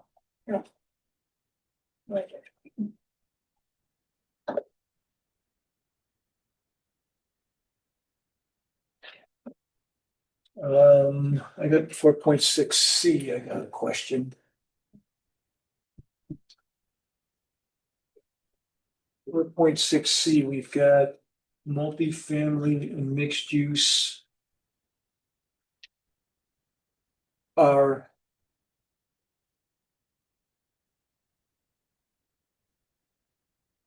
It's. For to section 4.6F and 4.6. I just had a basic question. Is GCR a new designation that's going on the map? Or is GCR inside of GC? it's a different, it's like an offspring. Yeah, but I mean, Originally it's not on this, so are we creating a new designation and a new color, or is it inside of GC? Is it within GC? Well, the map is outdated because we passed regulations Yeah. over a year ago that spoke the GCRs into existence, so we just need a new map. And we've been holding up on that until the 4th. Oh, okay, so when I was reading this, couldn't understand where Yeah, GC. no, you're absolutely right. Yeah, it's confusing because it's all red GCR or GC rather right now, but the regulations that we passed stand. And the map amendment also. The map amendments. Okay, so then my reading of this is not very accurate, because It doesn't show. I don't see the distinction. Right, it doesn't break it up yet. It doesn't show it yet. Okay, so 4.6C, we have multifamily and mixed use development. of all sizes are running special permit only, or in the site plan only. But in other sections, we had the larger ones were special permit, right? The Mm. 10 plus. Yes, yep. So should that be? Is there a reason to do it differently here?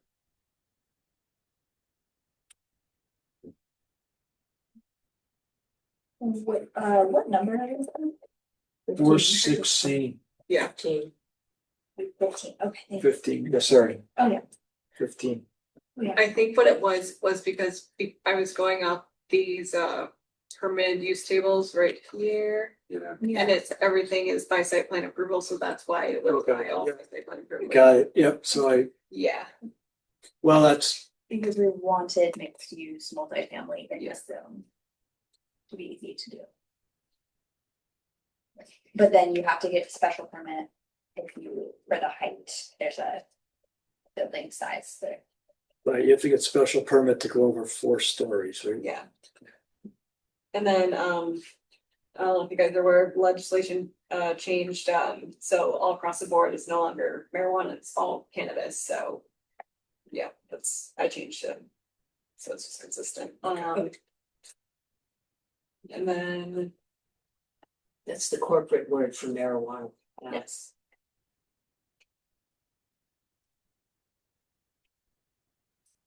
So what was the? Oh, I took these out because it says when special permit, so I did that to be consistent with the use tables. Okay, Yeah. so that's the, so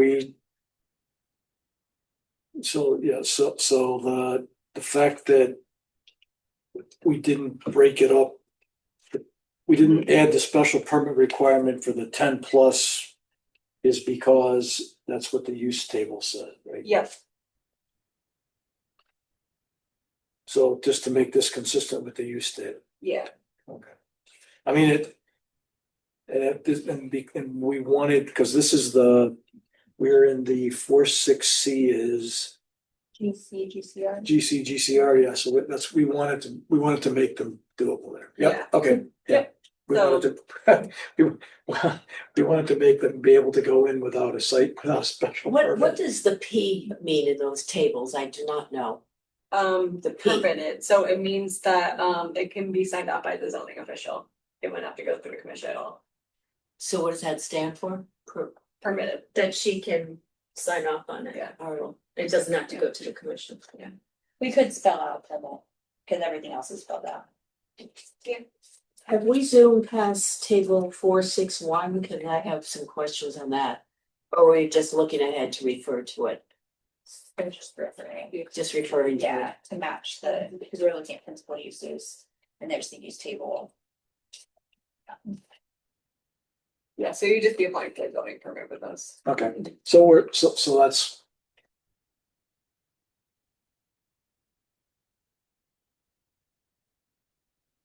Great.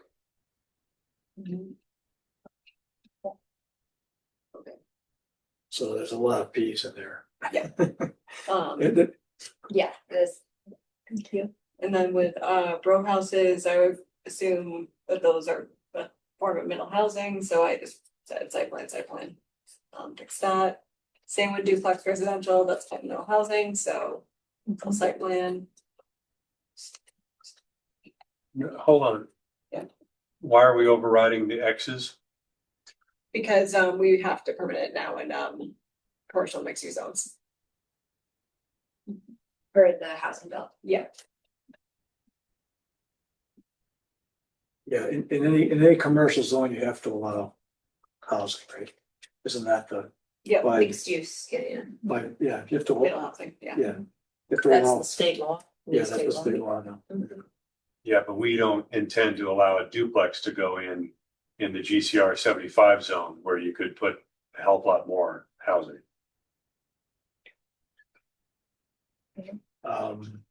That's true, but I don't think we can Yeah, stop. 2 units counts as middle housing still, so it's state law that we would have to permit that. Single family, we don't have to permit, correct? Yeah, we don't have to permit single family.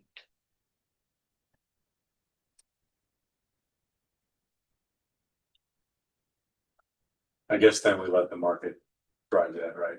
Well, aren't the lots huge?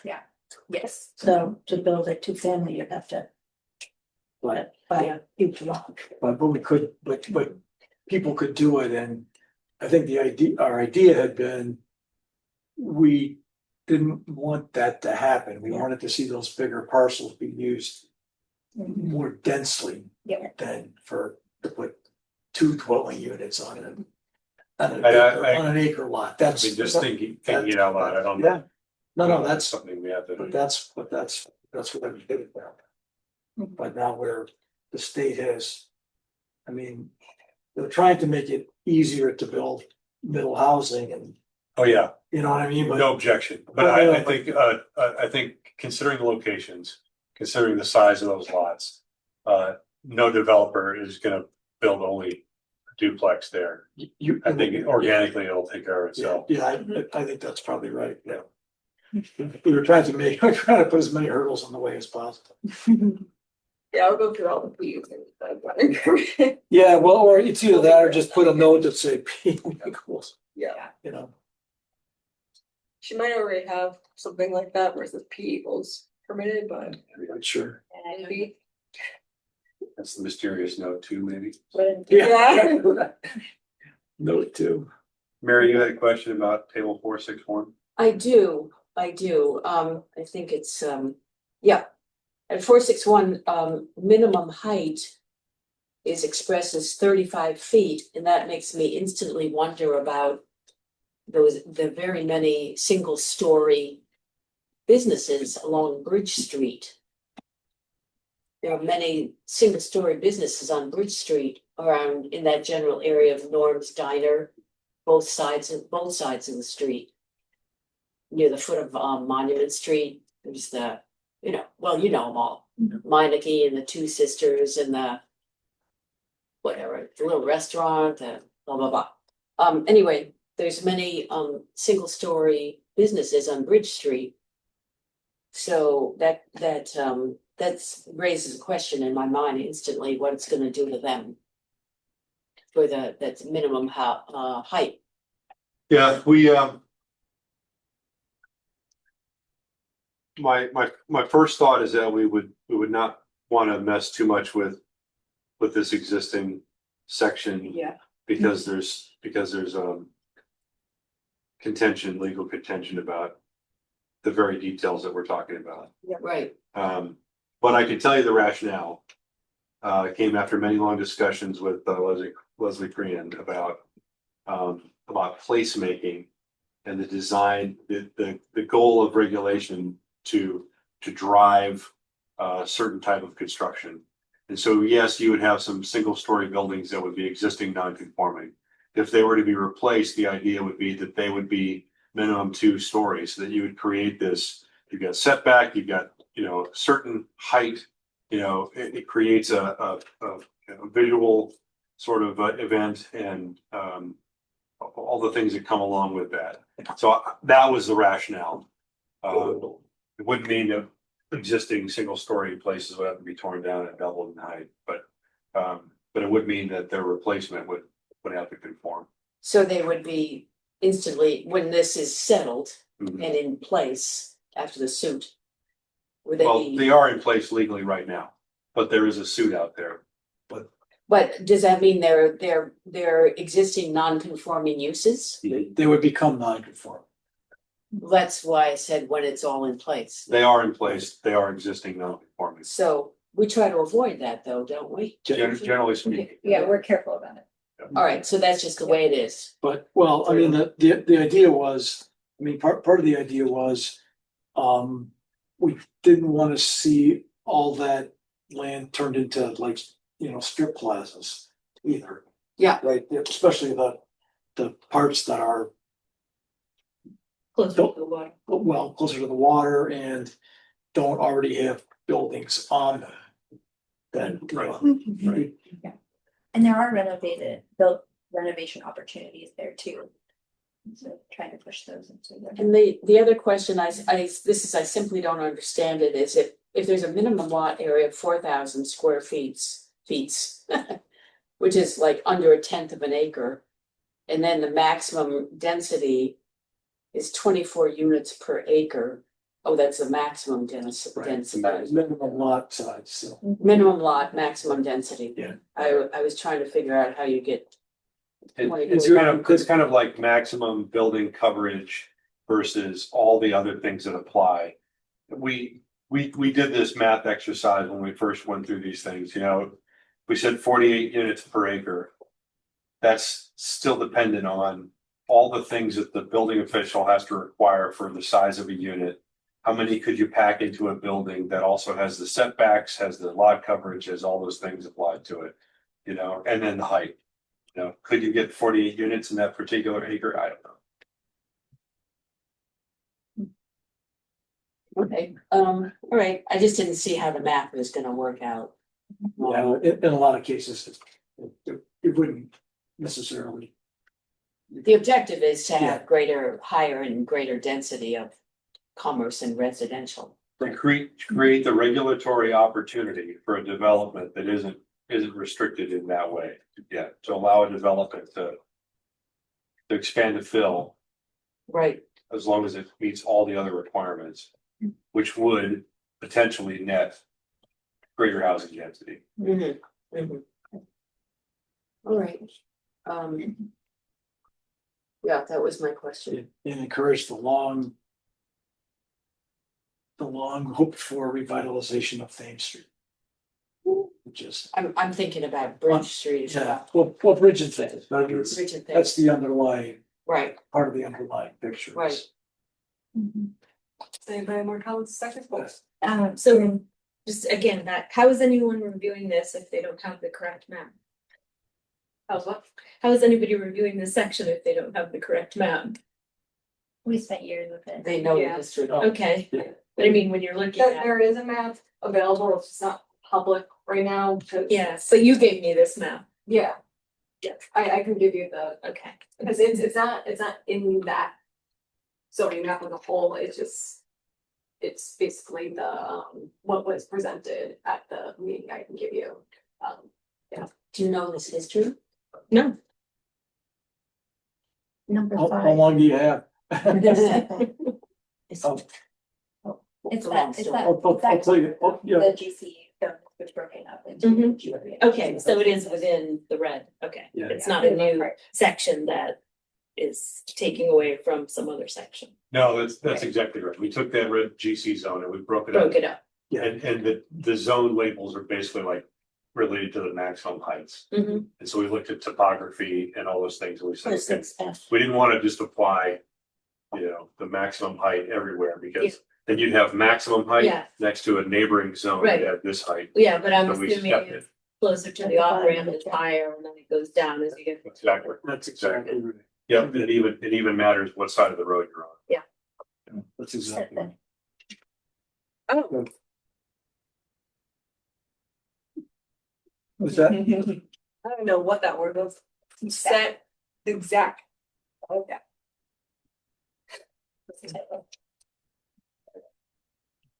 There were no more comments on section 4.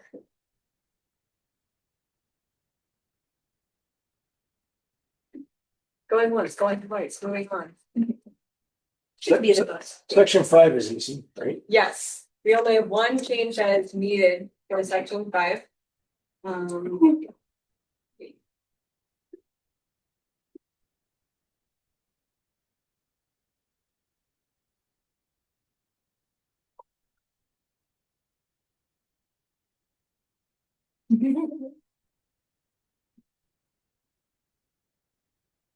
It's Share screen. New Kyle, the new guy. Go ahead. Okay. The only change is, and we've been following this already. I forget what public act number was, but they removed the exemption for single family residential to not go through camera review. Now they have to, so. Following the rule, if they're in the coastal area management. yes, and that is pretty much the only change needed. Because we've had 2 of those actually since the law changed. Yes. In That's right. regards to legislation. Yeah, so that's it. That's That's easy. an easy. Section 6. There's one across the street from. Okay. Could I ask a question about 5 that's not on this piece of paper? It's Yes. 5.4.A.5. I don't know if that's findable. It has to do with the percentage of gross floor area for commercial and recreational development. Yeah, 5.4.A.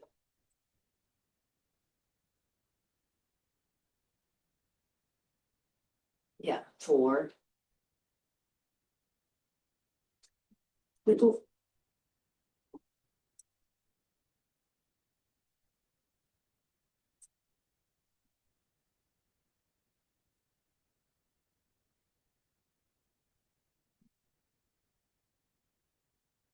Jeepers. Do I only put that on page? I'm asking about 5.4.A.5.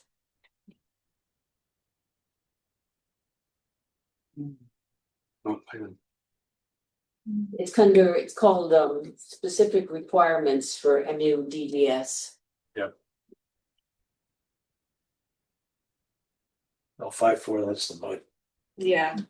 Yeah, we have this on the agenda for discussion of what we want to do with it. All right, Yeah. Well, I, what was your, yeah, should we? it asked for a 3% area. Just a little bit. Let's tap a page up. It's under driveways. Area. It's below driveways, a little lower. Okay. Here you go.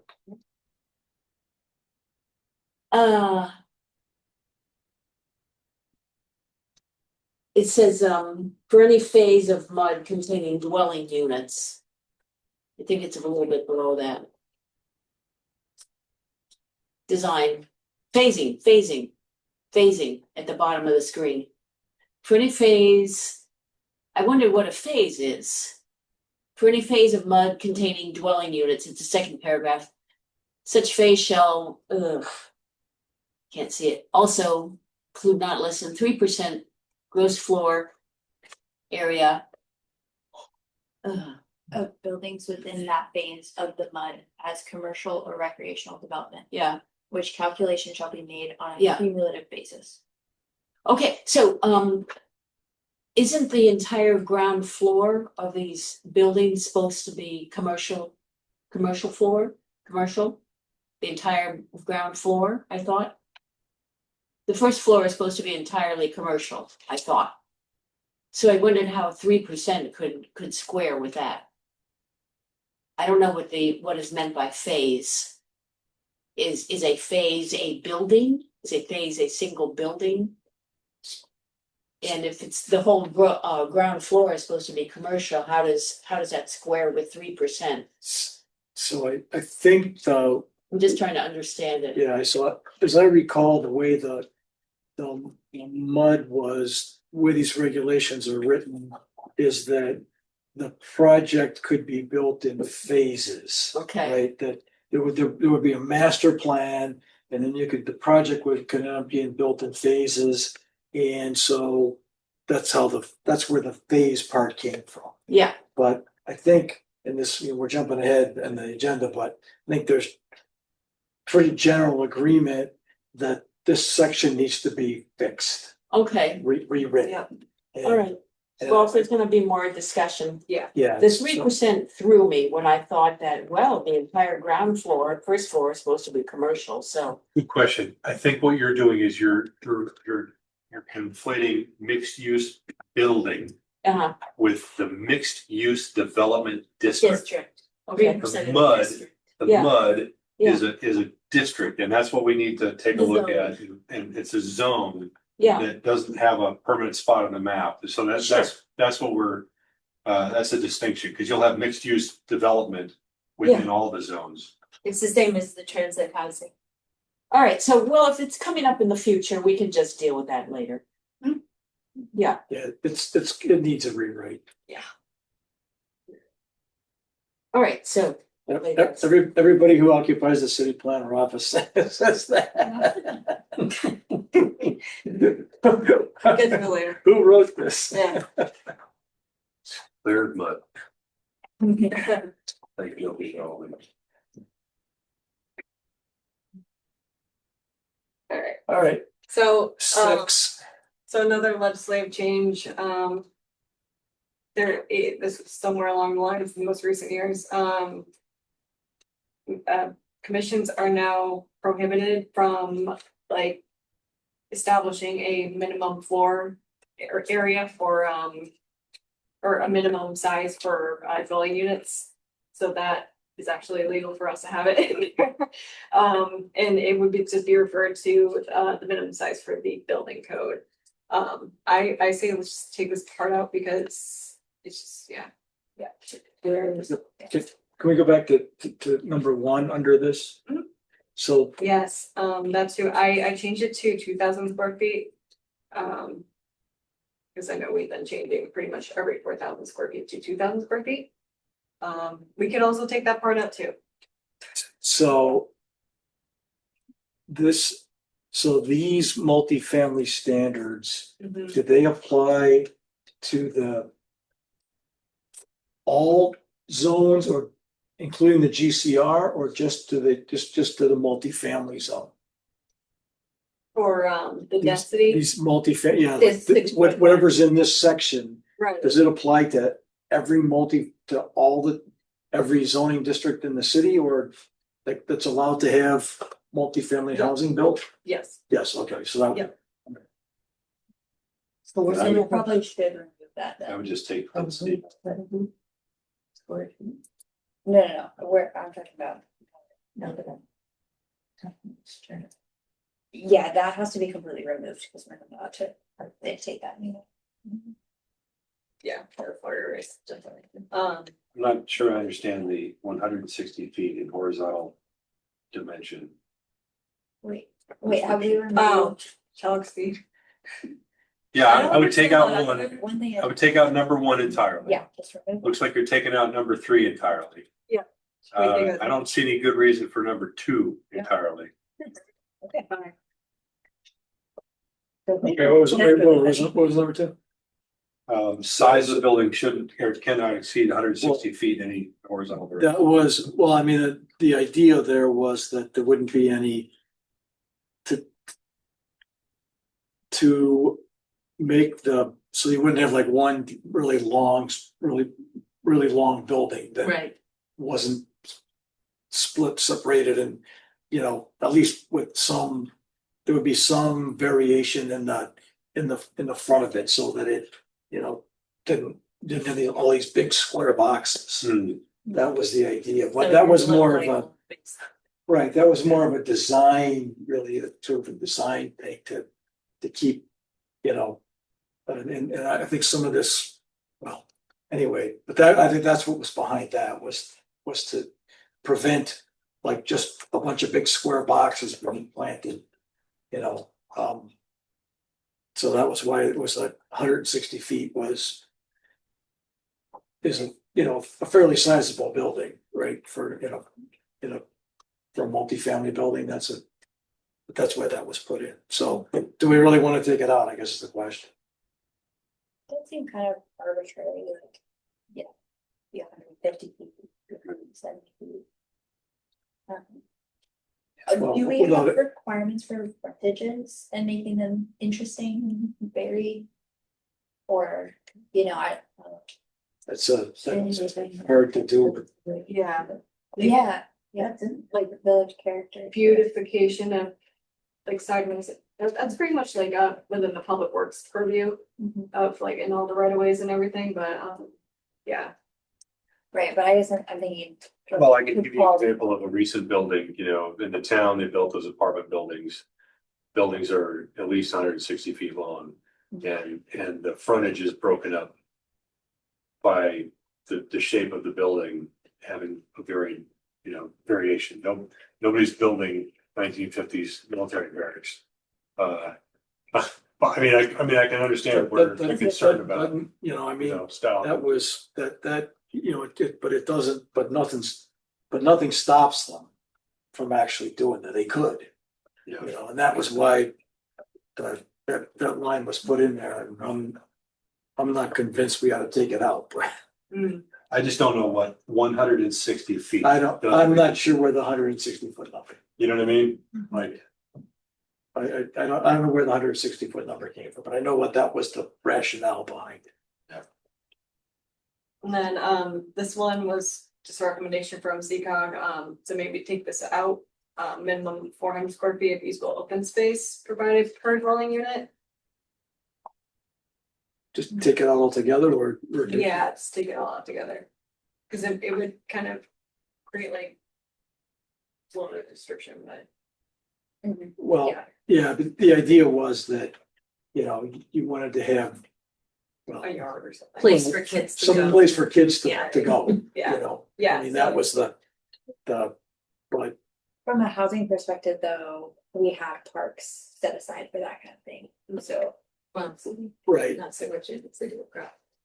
but there are, Parks to go to the benefit, but you'll get, that's what I'm saying, it's not like they're near housing units where you'd find them in a more densely populated Yeah. city, you find small parks, more frequent here. I don't know that I have a problem with leaving that requirement, is if you're developing a big multi-unit, you know, thing, picture the Thames Bridge, transition there, those lots that are like an acre and a half or 2 acres. You know, you're putting in dozens of, you know, units, requiring, I mean, it's not very big, 400 square feet per, you know. I could see requiring that the property include its own little parklet, you know. Yeah. I don't know if 400 is the right number, I just don't, you know. That's, yeah, and then we just get into that of just the specifics of it. Because there are so many house apartment complexes being built.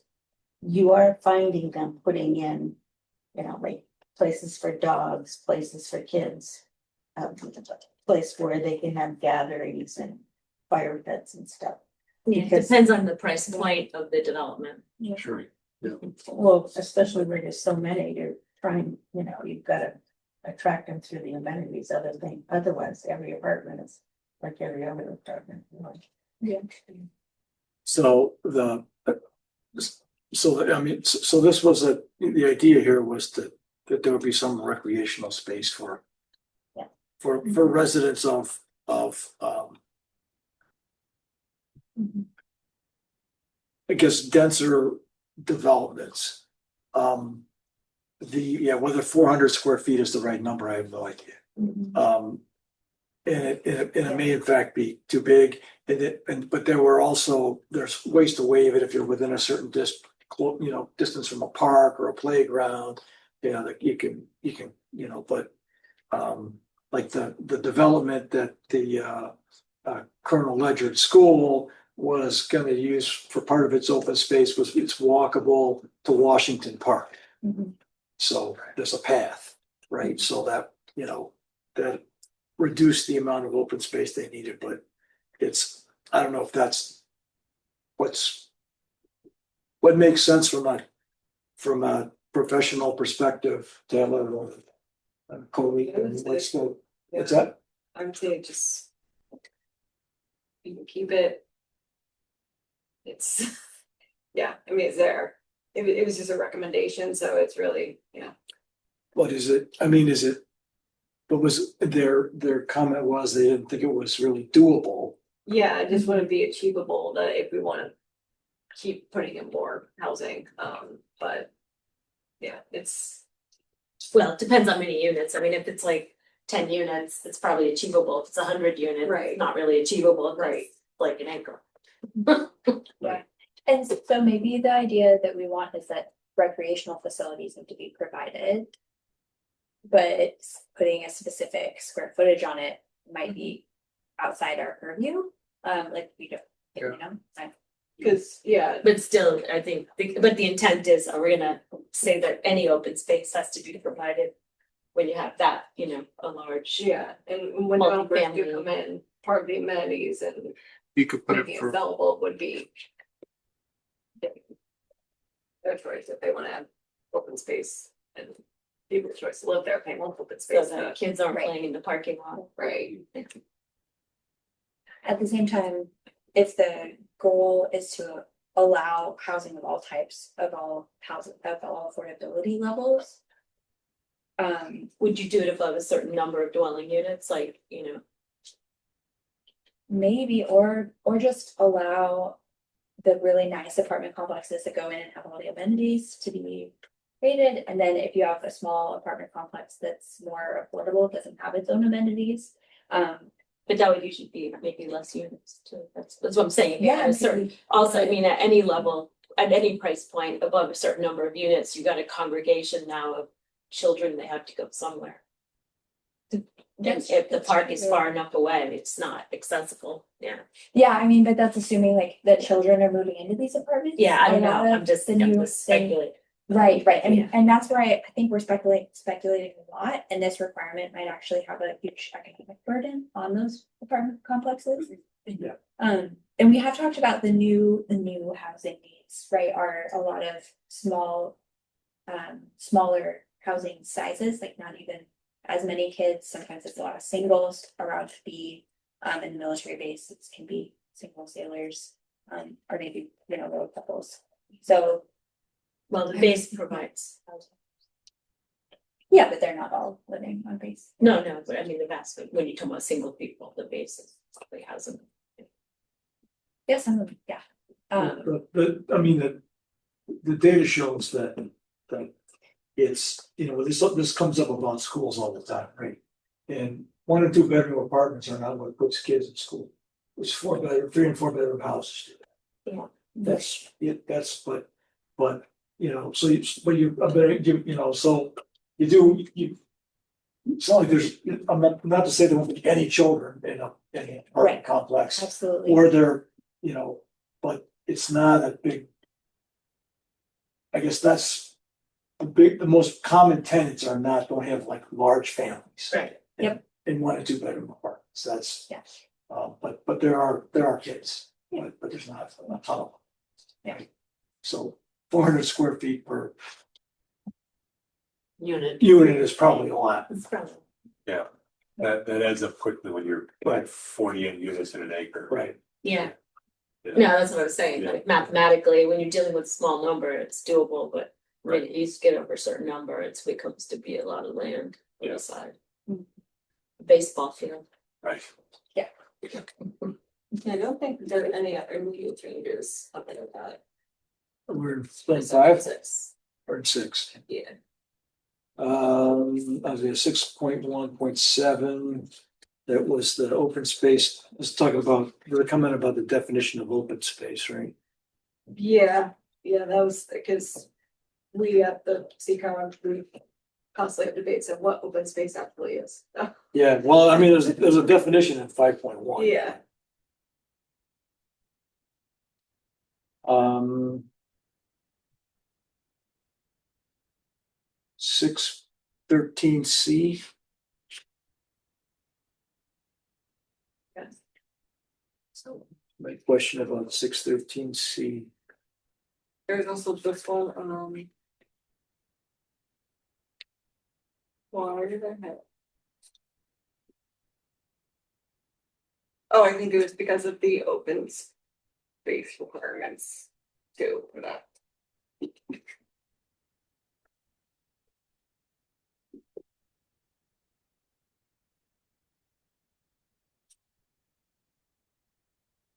So. Business and industrial zones allow multifamily dwellings. Yeah, right? and I think that was also another thing, that's why it's highlighted, is if we're not permitting multiple family dwellings in industrial zones, why is that there? Right, And same with just the open space. did we we definitely take industrial multifamily out of the business and IT zones? Yeah. Okay. So that's not allowed. But Hang on, what now? Or, no. In the waterfront, so this is business and industrial zones. The water- yeah, I'm saying in the industrial zone, took out multiple family dwellings, but not in the business. Right, not Yeah. the business. Yeah. Yeah, okay. So this could go out of the business this could be removed in the business and industrial zones, right, because it's Yeah. not applicable. Yeah, Exactly.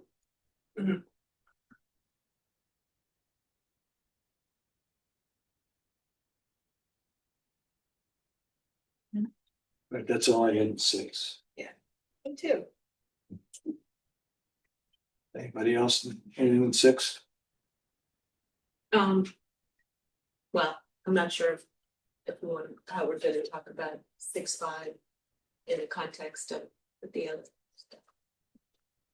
Six. Go wherever you want. 6.5.5. Yeah.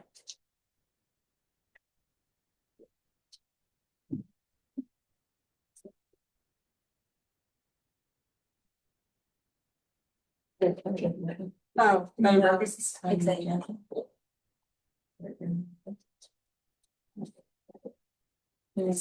yeah.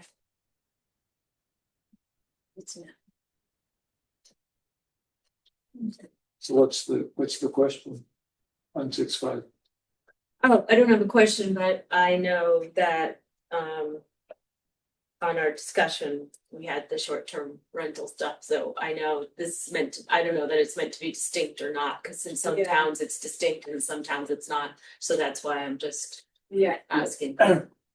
I guess the answer to that is to be determined. Okay, but that's why I'm just flagging it, Okay. like, I don't really have a comment at the moment, but I'm flagging it because sometimes it's distinct, sometimes it's wrapped up in the same. Yeah, this seems like the kind of thing that we could come back to. once- Yeah, once we that's get all, a I'm good- just, there's nothing to talk about, but I'm glad because I might need to come back and talk about it. is there any more comments in section 6?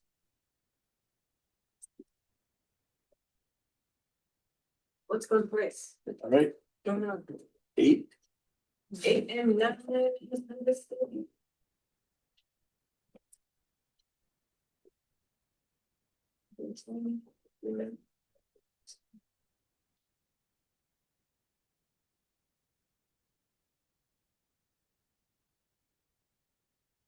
And were there any changes in 8?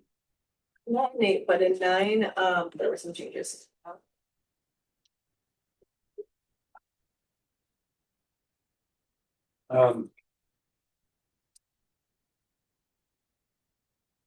Section 8. Yep. It's section 8. Yeah, section 8. I remember Mashra. Yeah.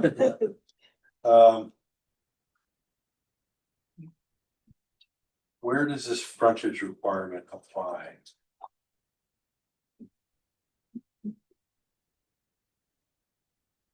Oh, that's basically, if somebody has a rear lot or, it's like for an access way for someone to, get to development, I think that's why it's there, because I think it's, I don't know which code it is.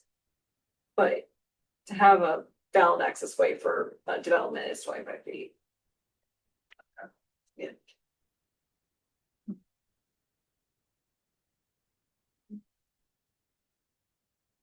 I think I was thinking of like something we discussed about how close to the edge of the lot you could be for the building and still have a way to get behind the building, but that wouldn't be its own separate lot, so I got it. I'm sorry.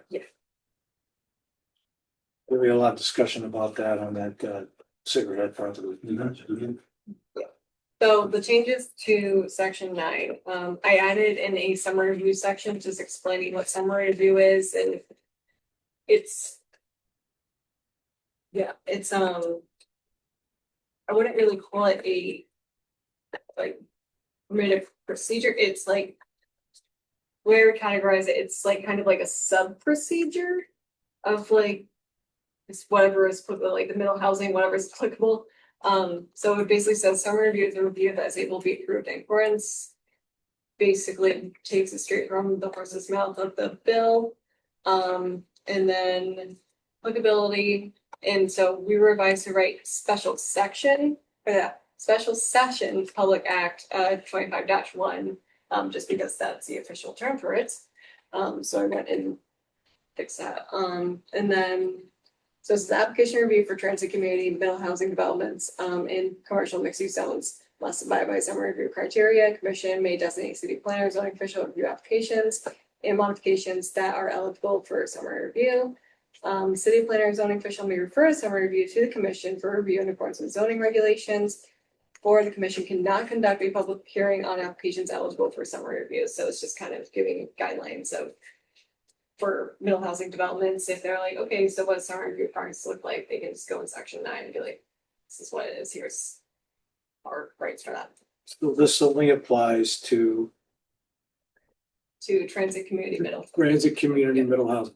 Yeah. So is that, so the transit community piece is the thing that, I guess.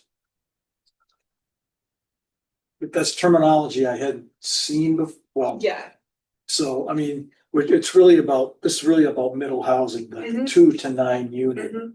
right? Mhm. And what is the transit community piece of that? Is that just the definition in the statute? yeah, it's basically incentivizing developments to be near for residential developments, be near workplaces so people can walk and Okay, not use a car. but so do we have to designate a place that's a transit community middle housing? No, So what? How do we know when this, does this apply to, I guess my Yeah. question is, does this apply to all 2 to 9 unit middle housing developments? no, just in the commercial and mixed use zones because that's where the bill, yeah. Okay. So this is only.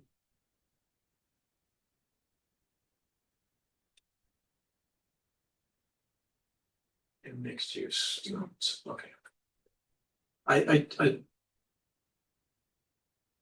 not sure, I'm not sure that's clear from the to me from the definition, but as long, I mean, if that makes sense to There's a the lot people of. who deal with this on a daily basis, then I'm Yeah. okay with it. It took us a while to get like a very clear grasp on that, but now I'm happy that we are. Okay. For that. No, that answers my question. Can middle housing exist elsewhere besides mixed use zones? Can it occur in other areas? It can if we permit it, but it wouldn't apply for summary review, like so summary review would only apply in the commercial and mixed use zones. Right. Say like in R8, someone wants to put in like a 6 unit thing. I don't think that we permit that, we don't permit that in R8, so we would say no, and we legally can, because it's not a commercial mixed use zone. But So middle housing is concurrent with Yes. mixed use zone. well, but middle housing could also be in multifamily. Yes, So, but in the multifamily zone, this wouldn't necessarily apply, correct? well, in the residential multifamily zone. Yeah. Summary review would actually not apply because it's strictly residential. There's. But if it was GCR, it would Yes, apply. yeah, Right. Yeah. Okay. Yep. So that's the differentiating. It has to have a sort of commercial bent to begin with, you know. Right, the commission could change regulation to allow multifamily dwellings by right in the other residential zones. But the statute doesn't require us to allow that type of housing. Except in the commercial mixed use zones. mixed use zones. I did put a pause in.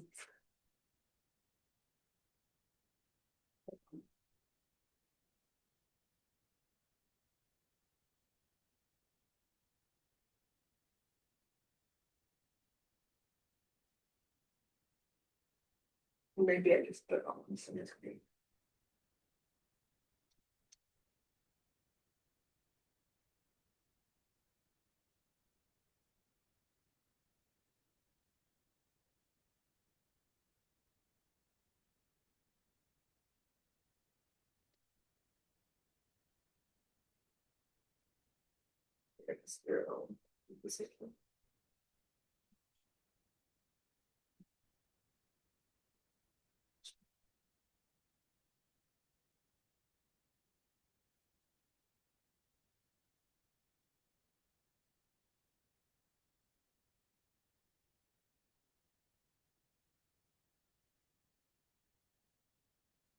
There is a change here, Mr.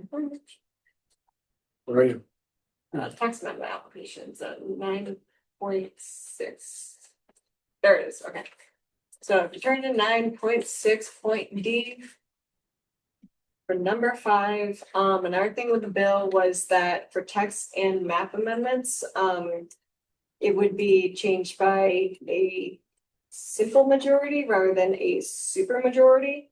And then it would, for petitions, it would be owners instead of 20% of lots affected by such proposed change, so many lots, yeah, within the 500 feet. It would be 50 people would, or 50% of the owners would need to fill out the petition, instead of 20% would need to. And then such change shall not be adopted by a separate vote of more than half instead of 2/3. So it just changes things from super simple and then 20 to 50. Same with the map amendment. And those are the changes that. Those are the kind of changes we made to Yeah. 4.7. When you say, such change shall not be adopted except by the vote of more than, you used to say 2/3 of all members of the commission, now Yeah. it says more than half. Yeah, Are you saying all the commissions present? I mean, it's still a simple majority. yeah, Okay, Yeah. just so you're saying simple majority in the first sentence and then more than half, yeah, but it's still simple majority. yes. I think that actually was all the changes that was needed. Yeah, there weren't too many. Because it says of Oh, all there's members of the one. commission, but you mean of all members of the commission present at the meeting. Yes. Doesn't say present. Yeah, it's just that's why Yeah. I'm asking if she intended something different than the first sentence. What for the. Since they went from using the word simple majority to more than. Yeah. Well, that's the legislation means what? It means just a majority of the commissioners voting, is that correct? Yeah, President. yeah, whatever's the statutory majority definitions for that, that's what we're following. So with 4 people, you'd need 3 votes to. Right, yeah. And then now you would need, When you say all, well, majority vote of all the members of the commission, you're not talking about present voting. No, you When are you articulate all, a certain percent or a certain fraction of all of the members of the commission, present at the meeting at which the vote. that's not what it said. It doesn't include that. You're inferring that, but if it says all the members, a certain. Yeah, because that's usually what it means. If you go to your bylaws, that's usually what it means. As long as you have a quorum to start with at the meeting, then it's all the members present at the meeting. Should be clarified. It'll be obvious from the bylaw. Right, but you're not holding the bylaws up from your. I understand what you're saying, but. so the content of them. I haven't read your bylaw, but it should be obvious. Wow, that's a lot of statements. Well, I mean, that's how they should be drafted. So are we coming down that it's a simple majority of those present or the? That's how it should be. Those Yeah, present. but I'm just saying, I just was asking why you use simple majority in the Right. first sentence and in the last sentence that more than half, Right. is that still Right. simple majority? Okay, so here's what it Is says. this directly from the statute? I don't know, that's what I was asking. So Yeah, I change your wording based on the wording that you guys had. the bylaws say majority of the voting membership shall constitute a quorum. The number of votes necessary to take action shall be A, for adoption of amendments to the zoning regulations or the zoning map, a minimum of 4 votes. Aim for all other business unless otherwise provided herein by regulation or by statute, the majority of the members of the commission present and voting. Yeah, see. Yeah, I understand what you're saying. What I'm saying is if this wording is coming from the general statutes. Unaffected, we need to know what the intent of the statute. Well, See how it but I'm affects- assuming they're assuming that that's how people, that the bylaws, not just your bylaws, but that all bylaws do that. Well, yeah, but this does say unless. Statute language would overrule what our bylaws say. Right, that's what the bylaws say. Yeah, I got you. I'm Yeah, just trying to make sure that no. you're not we're not tweaking language that we're being prescribed. Understand that. Yeah, and I'm just making That's sure we never understand. stopped anyone. Anyway, it's the only reason I asked why it's a simple majority in the first sentence and more than half in the second sentence, if they mean the same thing. Was that taken directly from the statute?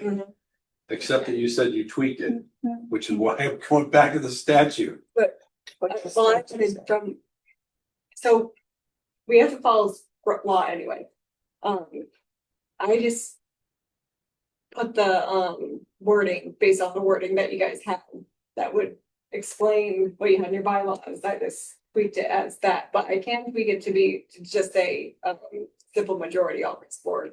Yeah. But I think Jason's asking, what does the statute actually say?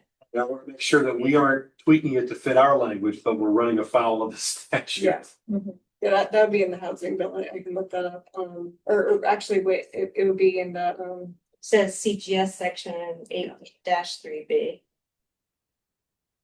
yeah, it'd be there.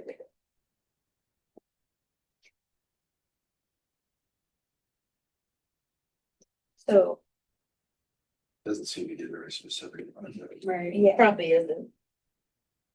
and if it's not, or if it was due to tweaking on our side. And I am gonna get the city attorney to look this over. Yes. That would be good. Yeah, but are we just repeating ourselves by saying simple majority vote of all members? And then the last sentence, such change shall not be adopted except by a vote of more than half of all members of the commission to be. Well, that was reduced from 2/3. Well, no, Yeah. I understand that, Yeah.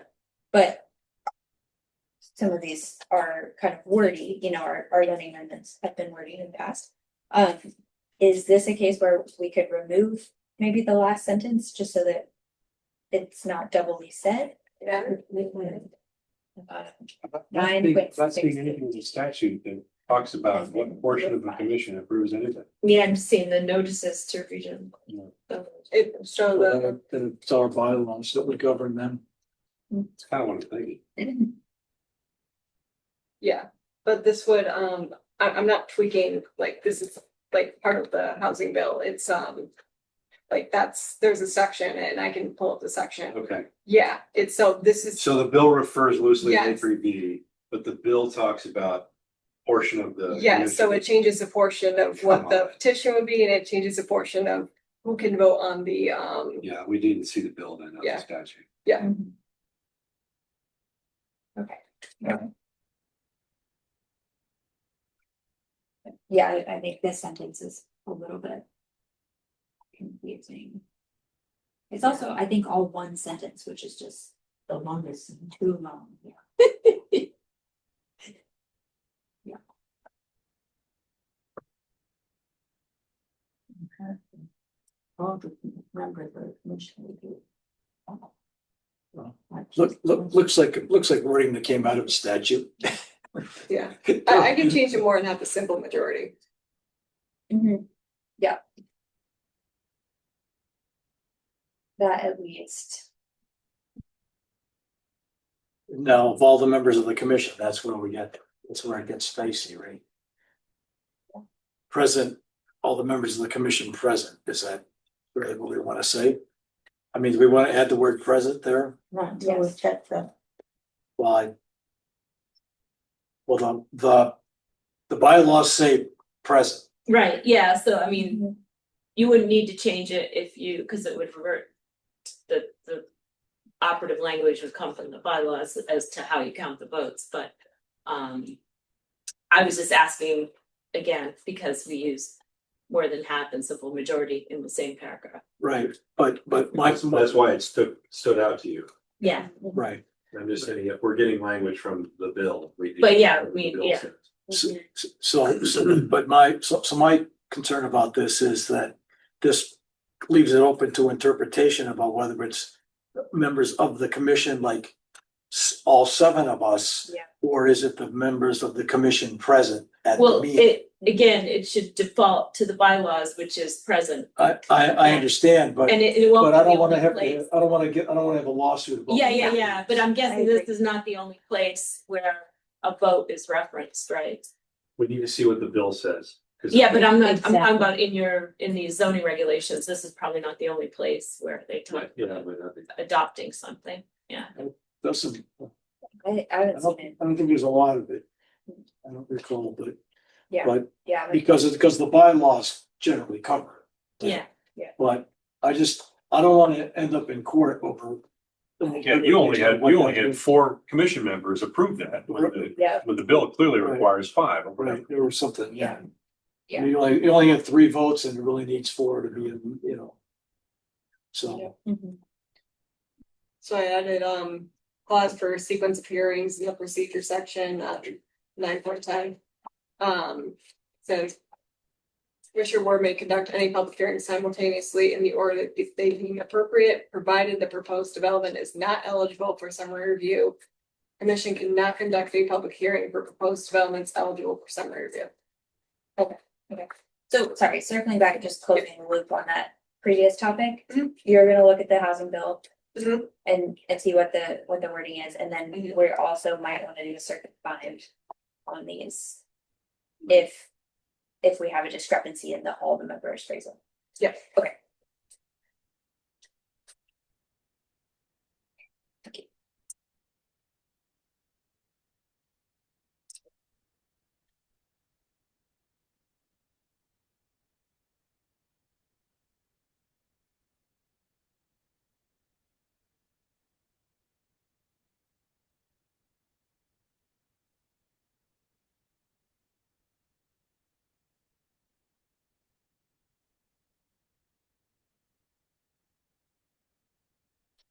where are we now? That's gonna give it. And it's all changes I have. All right, so. Thank you everyone for getting through that, so we've been through everything, right?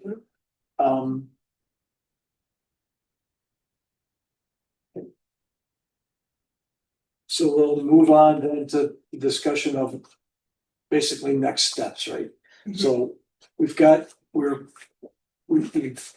everything that we need to do to be consistent with the housing bill. I had one more question. There was at one time that I thought the regulations didn't allow for stacked flats. Is that correct?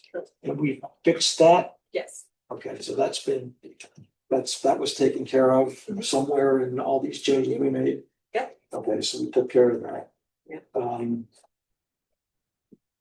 So we're pretty confident that we've got everything, and I was looking through the memorandum you issued at the beginning Yes. about what we had to do to be consistent with the new statute. Yep. So we've got all of that pretty much done, right?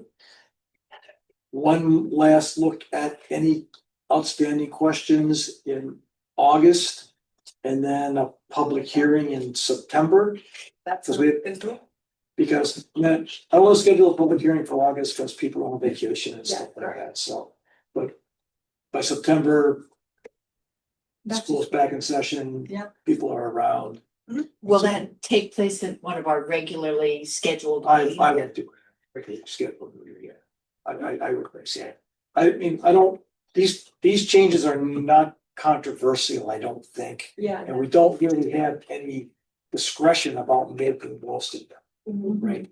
Because we're making these to be consistent with the law. Yeah. So we're not creating any new zones, we're not Right. drawing any new lines. Right. We're not, increasing the height of buildings and things like that. And mostly it's a submission to what the new law requires. It Yeah. kind of takes away from what the commission can do. So it's not the commission creating new power for itself or anything like that. It's kind of more like relinquishing.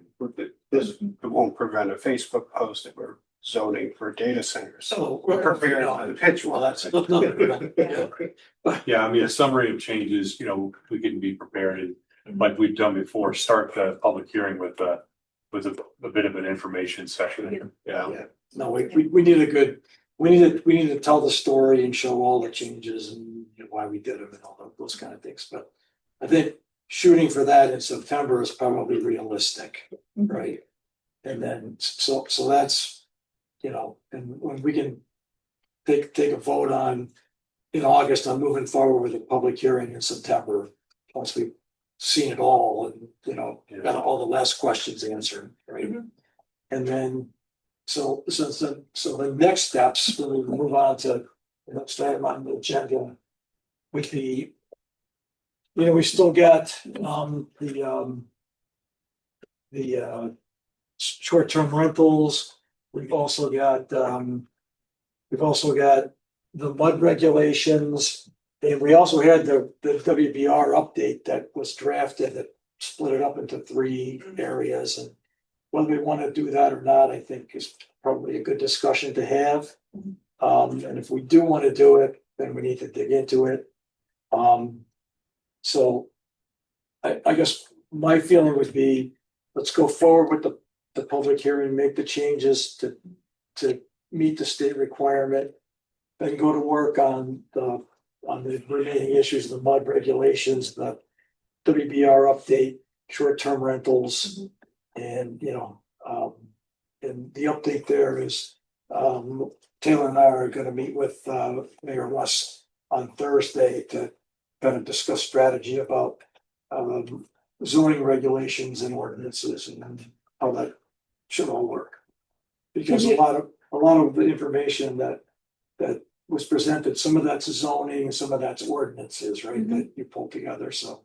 Different, you mean, what I put together, different towns took different approaches. And most recently, I can tell you, East Lyme is working through theirs right now, and they're doing both. Right. Doing an ordinance and a regulation, attacking different things. And the reason they're doing that is because they have beach associations that already have zoning authority. So they need to bifurcate the process to make sure they're not stepping on the toes of the associations that sit inside East Lyme that have authority to regulate. I had some thoughts on the subject, if you don't mind a quick discussion. It might be valuable to us and to mayor and council to host a public session about short-term rentals and take questions for us to present what we know about the law, what we know about current regulations, and some of the examples of what other local communities are doing and some of the issues that have been raised in Connecticut. Take input on what the local interests and concerns are. And then I think that would help us inform whether we are looking at things that can and should be regulated or can and should be handled by ordinance. I would actually also point your attention, to jumpstart the process. I just found today online, East Lyme put together a draft report and a final report of recommendations. They had a committee put together of a wide range of people in the community. They spent about, it looks like 18 months. And they paid to have a survey done, et cetera, and then they went through and they had a big long discussion, and it's like an 89-page report. I sent it to Taylor today when I found it. It's pretty useful, pretty helpful. One thing for me, I think maybe to piggyback off other people's resources, Right. Maybe we could start with why us? Why a zoning regulator? Why are we going to deal with the issue? I know why an ordinance would deal with the issue, but is there a way to have it discussed?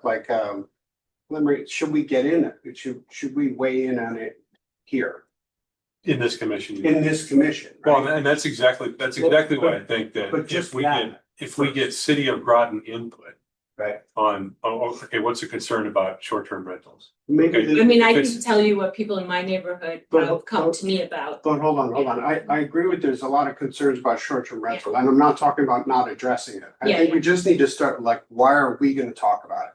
Maybe before we get into all the reasons about it, we gotta get into the weeds. I'm not sure this body is the right place to have that addressed. And maybe if the council tells us that they want us to weigh in, or I'm not sure how it works, but I just.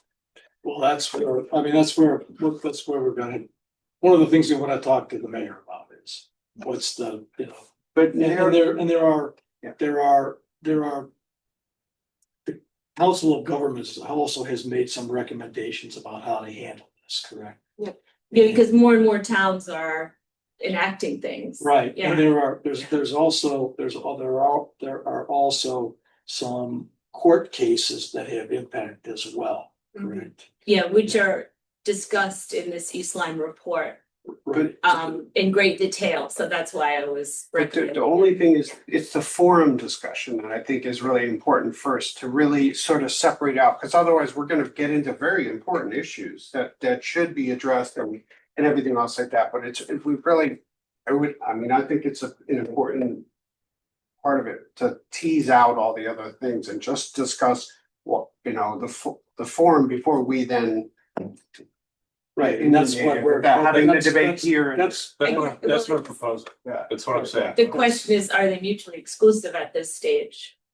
I mean, Or what? why is it one or the other? I mean, it's. Well, because if we It's a shouldn't talk community about it, purpose. if we should talk about it, we shouldn't talk about it. Well, We should send it to the council. If it's, listen, the reason why I said that, you get public feedback. If the overwhelming concern about short-term rentals is noise, It's not noise.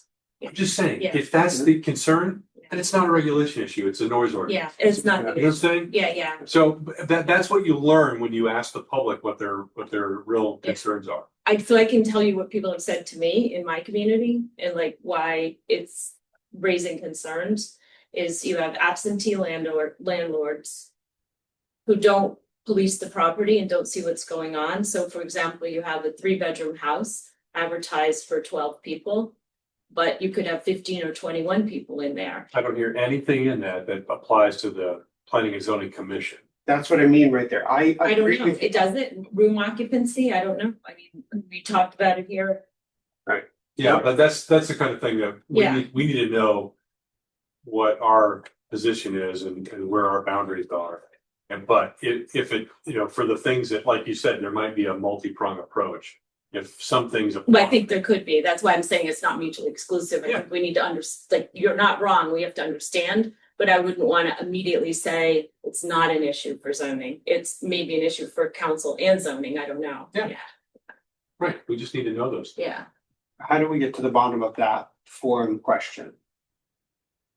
Is what's the So best approach? that's where the suggestion of I getting mean- public We ask the input. public. you can meet with the people in my community, cause I know that they would immediately be willing to come and talk about what's going on, it has been going on for years now, and it just keeps getting worse. Yeah, I mean, Yeah. if you have that meeting, you're only gonna get the negatives. Yeah, well, No. yeah, No, Well, you're only gonna get the people who are opposed, Not except for necessarily, you could get, potentially some of the landlords. you could get the people that, So- that are actively, operating short-term rentals and are very pro, so to speak. But wait, so we asked. There's like only a handful of them compared to the No. other neighbors. I mean, it's just gonna be, you'll, well, there's, well, I don't disagree that we should do it. I'm just saying you gotta understand, you have to be ready for, all the people who are against it are gonna come out with guns blazing, Okay. and you don't, there's not a lot of community support for it. Right? I think you might be surprised because, I mean, I'll be upfront and say I have one. But I'm present in the community. I'm policing it all the time. Sure. I'm there. And I think that in some senses might be part of the distinction. It's not for everybody. I mean, maybe some people absolutely hate it, you're right. And other people are, maybe neutral or on the fence, but some people, I think, Yeah, but there's an abuse of the residential component of what's happening in these communities, yeah. Sure. But I mean, that's the kind of thing that we need to Yeah. tease out what the real problem is, to be able to figure out what. Yeah, so that's where why, the jurisdiction- the only reason I'm saying is I don't think you'll just draw out the negatives, I mean, you'll hear the negatives, but I think there's people coming at it from many different angles, and I don't think everybody has a uniform opinion, yeah. I'll Yeah. tell you, it'll be 10-1, but go ahead, Colleen. The nature of public meetings sometimes, right? Oh, yeah. But if we have, so back to Bob's concern. I think a public meeting would be really helpful and is needed for this issue. But is it us are we the ones who hold the meeting? And by holding the meeting, are we automatically taking responsibility for an issue that we might not have the jurisdiction over or the ability to change? Because some people might say, you know, there's 20 people in the house next to me, but that's not something we don't have, that's not in our zoning code, like how many people live in each house, right? 100%. So like, we just want to be really careful about how we present that to the public and. I wouldn't suggest that the planning and zoning commission alone hosted such a Okay. meeting. I would drag the mayor and council into it. Okay, Yeah, but I wouldn't also say that zoning's shouldn't be attentive to it. Yeah. Right, because this commission can't just, I mean, we've come to the edge of the subject. Yeah. If we were just all to have an opinion and just write some regulation and do it without any kind of, You can't do that. but you know what I'm saying? I mean, that's something that a commission could do. Yeah. We don't want to do that. But I don't think you can look away either. Yeah, that's what I'm and saying. we're not suggesting that, but we want this issue to be handled by the people that can do the most and have the correct jurisdiction. So we just need to figure out who that is. And the only issue with, we have to be careful about how it's posed to the public. If you had a hearing like Elwood, the planning and zoning commission is having a public hearing about short-term rentals, all of a sudden we own it. Like it's gonna be like, No, you'll be here and all this stuff. So it'd almost be better if we could maybe ask the council, maybe in writing, if, you know, they're addressing it. And if that we're here, if there is any component of that they feel is related to zoning changes, and then we're available to address that at their discretion or public interest, right? Broadly speaking. So we've stated we're aware and here, and they have the public hearings and they Does do anyone their. know whether the city council is talking about this now or looking at action? Is the council thinking about, talking about it? Do you yet? know, Jason? I think it's come up, and I don't think that they've gotten any closer than we are to. Yeah, a similar state is where The things the town of Groton did, not that we should follow them, but I remember, it was a year ago or 2 years ago, maybe it was 2 years ago. They had some kind of online survey where they were asking people to fill something out or answer questions and give comments. And I'm not saying that's a way to do it, but that is a way. The state council could do that too. Yeah, it's a way to solicit information without forcing everybody to show up at a certain date and time.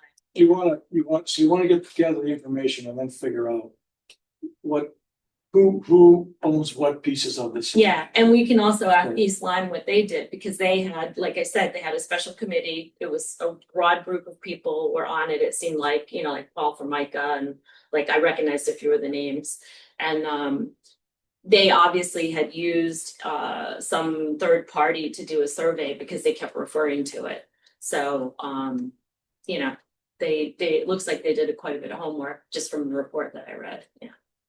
So in terms of whether the mayor and council are looking at it, so I knew that under the previous mayor, he and the council were looking at it. They were trying to just, you know, make a decision about how to handle it, what they wanted to do. They were waiting for court cases, some guidance from COG. It never, to my knowledge, it was never resolved. No one ever, you know, I never spoke to the mayor about, you know, what the recommendation was from the council about how they wanted to handle it. So we're kind of starting over, right? Because we got, you know, the new mayor, we have new council, so, you know, but I mean, these are all good ideas and things that we can discuss with Mayor Rusk on Thursday about how we want to handle this. But I have some direct experience with this as well. And what I find is there's always bad actors who are the guests, right? That you tend to get. I mean, there's one near me where the parking rules are explained to all the people who stay there who use the STR. Most of them obey it, some of them don't. And when they don't, I call the police. Yeah, I don't think anybody in my neighborhood has resorted to that, but I know. But see, Yeah. I'm not gonna be the referee. Yeah, If they're not parked correctly, I call the police, and Yeah. that's what you should tell your neighbors to do too. So, He's got- but some of the issues are things like holding weddings. How do you don't call the police about a wedding? Well, but, Yeah. you know, so again, that's a, you know, Hosting events, and I Hosting think there's events a is- question of it's hosting events and Right. appropriate use But of a again, that's residential a- property. that's a. But if it was your property, you could host an event. Yeah. For myself Right, or for my right, family so- member, but But should you be renting out your home to continuously host weddings like several well, weekends? I mean, if you're advertising it as a wedding venue, then it's a business, right? You know, I mean, and you could make that argument about a short-term rental in a residential. Which is zone, what people in the neighborhood are making that argument. Right, Yeah. so, you know, so Yeah. that's an argument that could be made as well. But anyway, so it's a debate that we need to have, and I think getting some community input by some means is a good idea. We're just gonna kick the ball off with the mayor on Thursday. Then we'll go from there. I'll provide an update at the next meeting. Thank you. How's that? Is there a way that some of the rest of us can have access to that report that you referenced? I can send it. Yeah, I emailed it. Yeah. Yeah. I'd be interested in looking at it. Yeah, it's good. It sounds like a many faceted, Well, there's a Question. There's a lot of stuff. oh, sure. But, you know, but again, it's who has. What's the problem and who is in the best place to address it? That's really the question. All right, anything else? Anybody have anything? All right, is that it? Can I take that as a motion to adjourn? Second. I'm gonna go to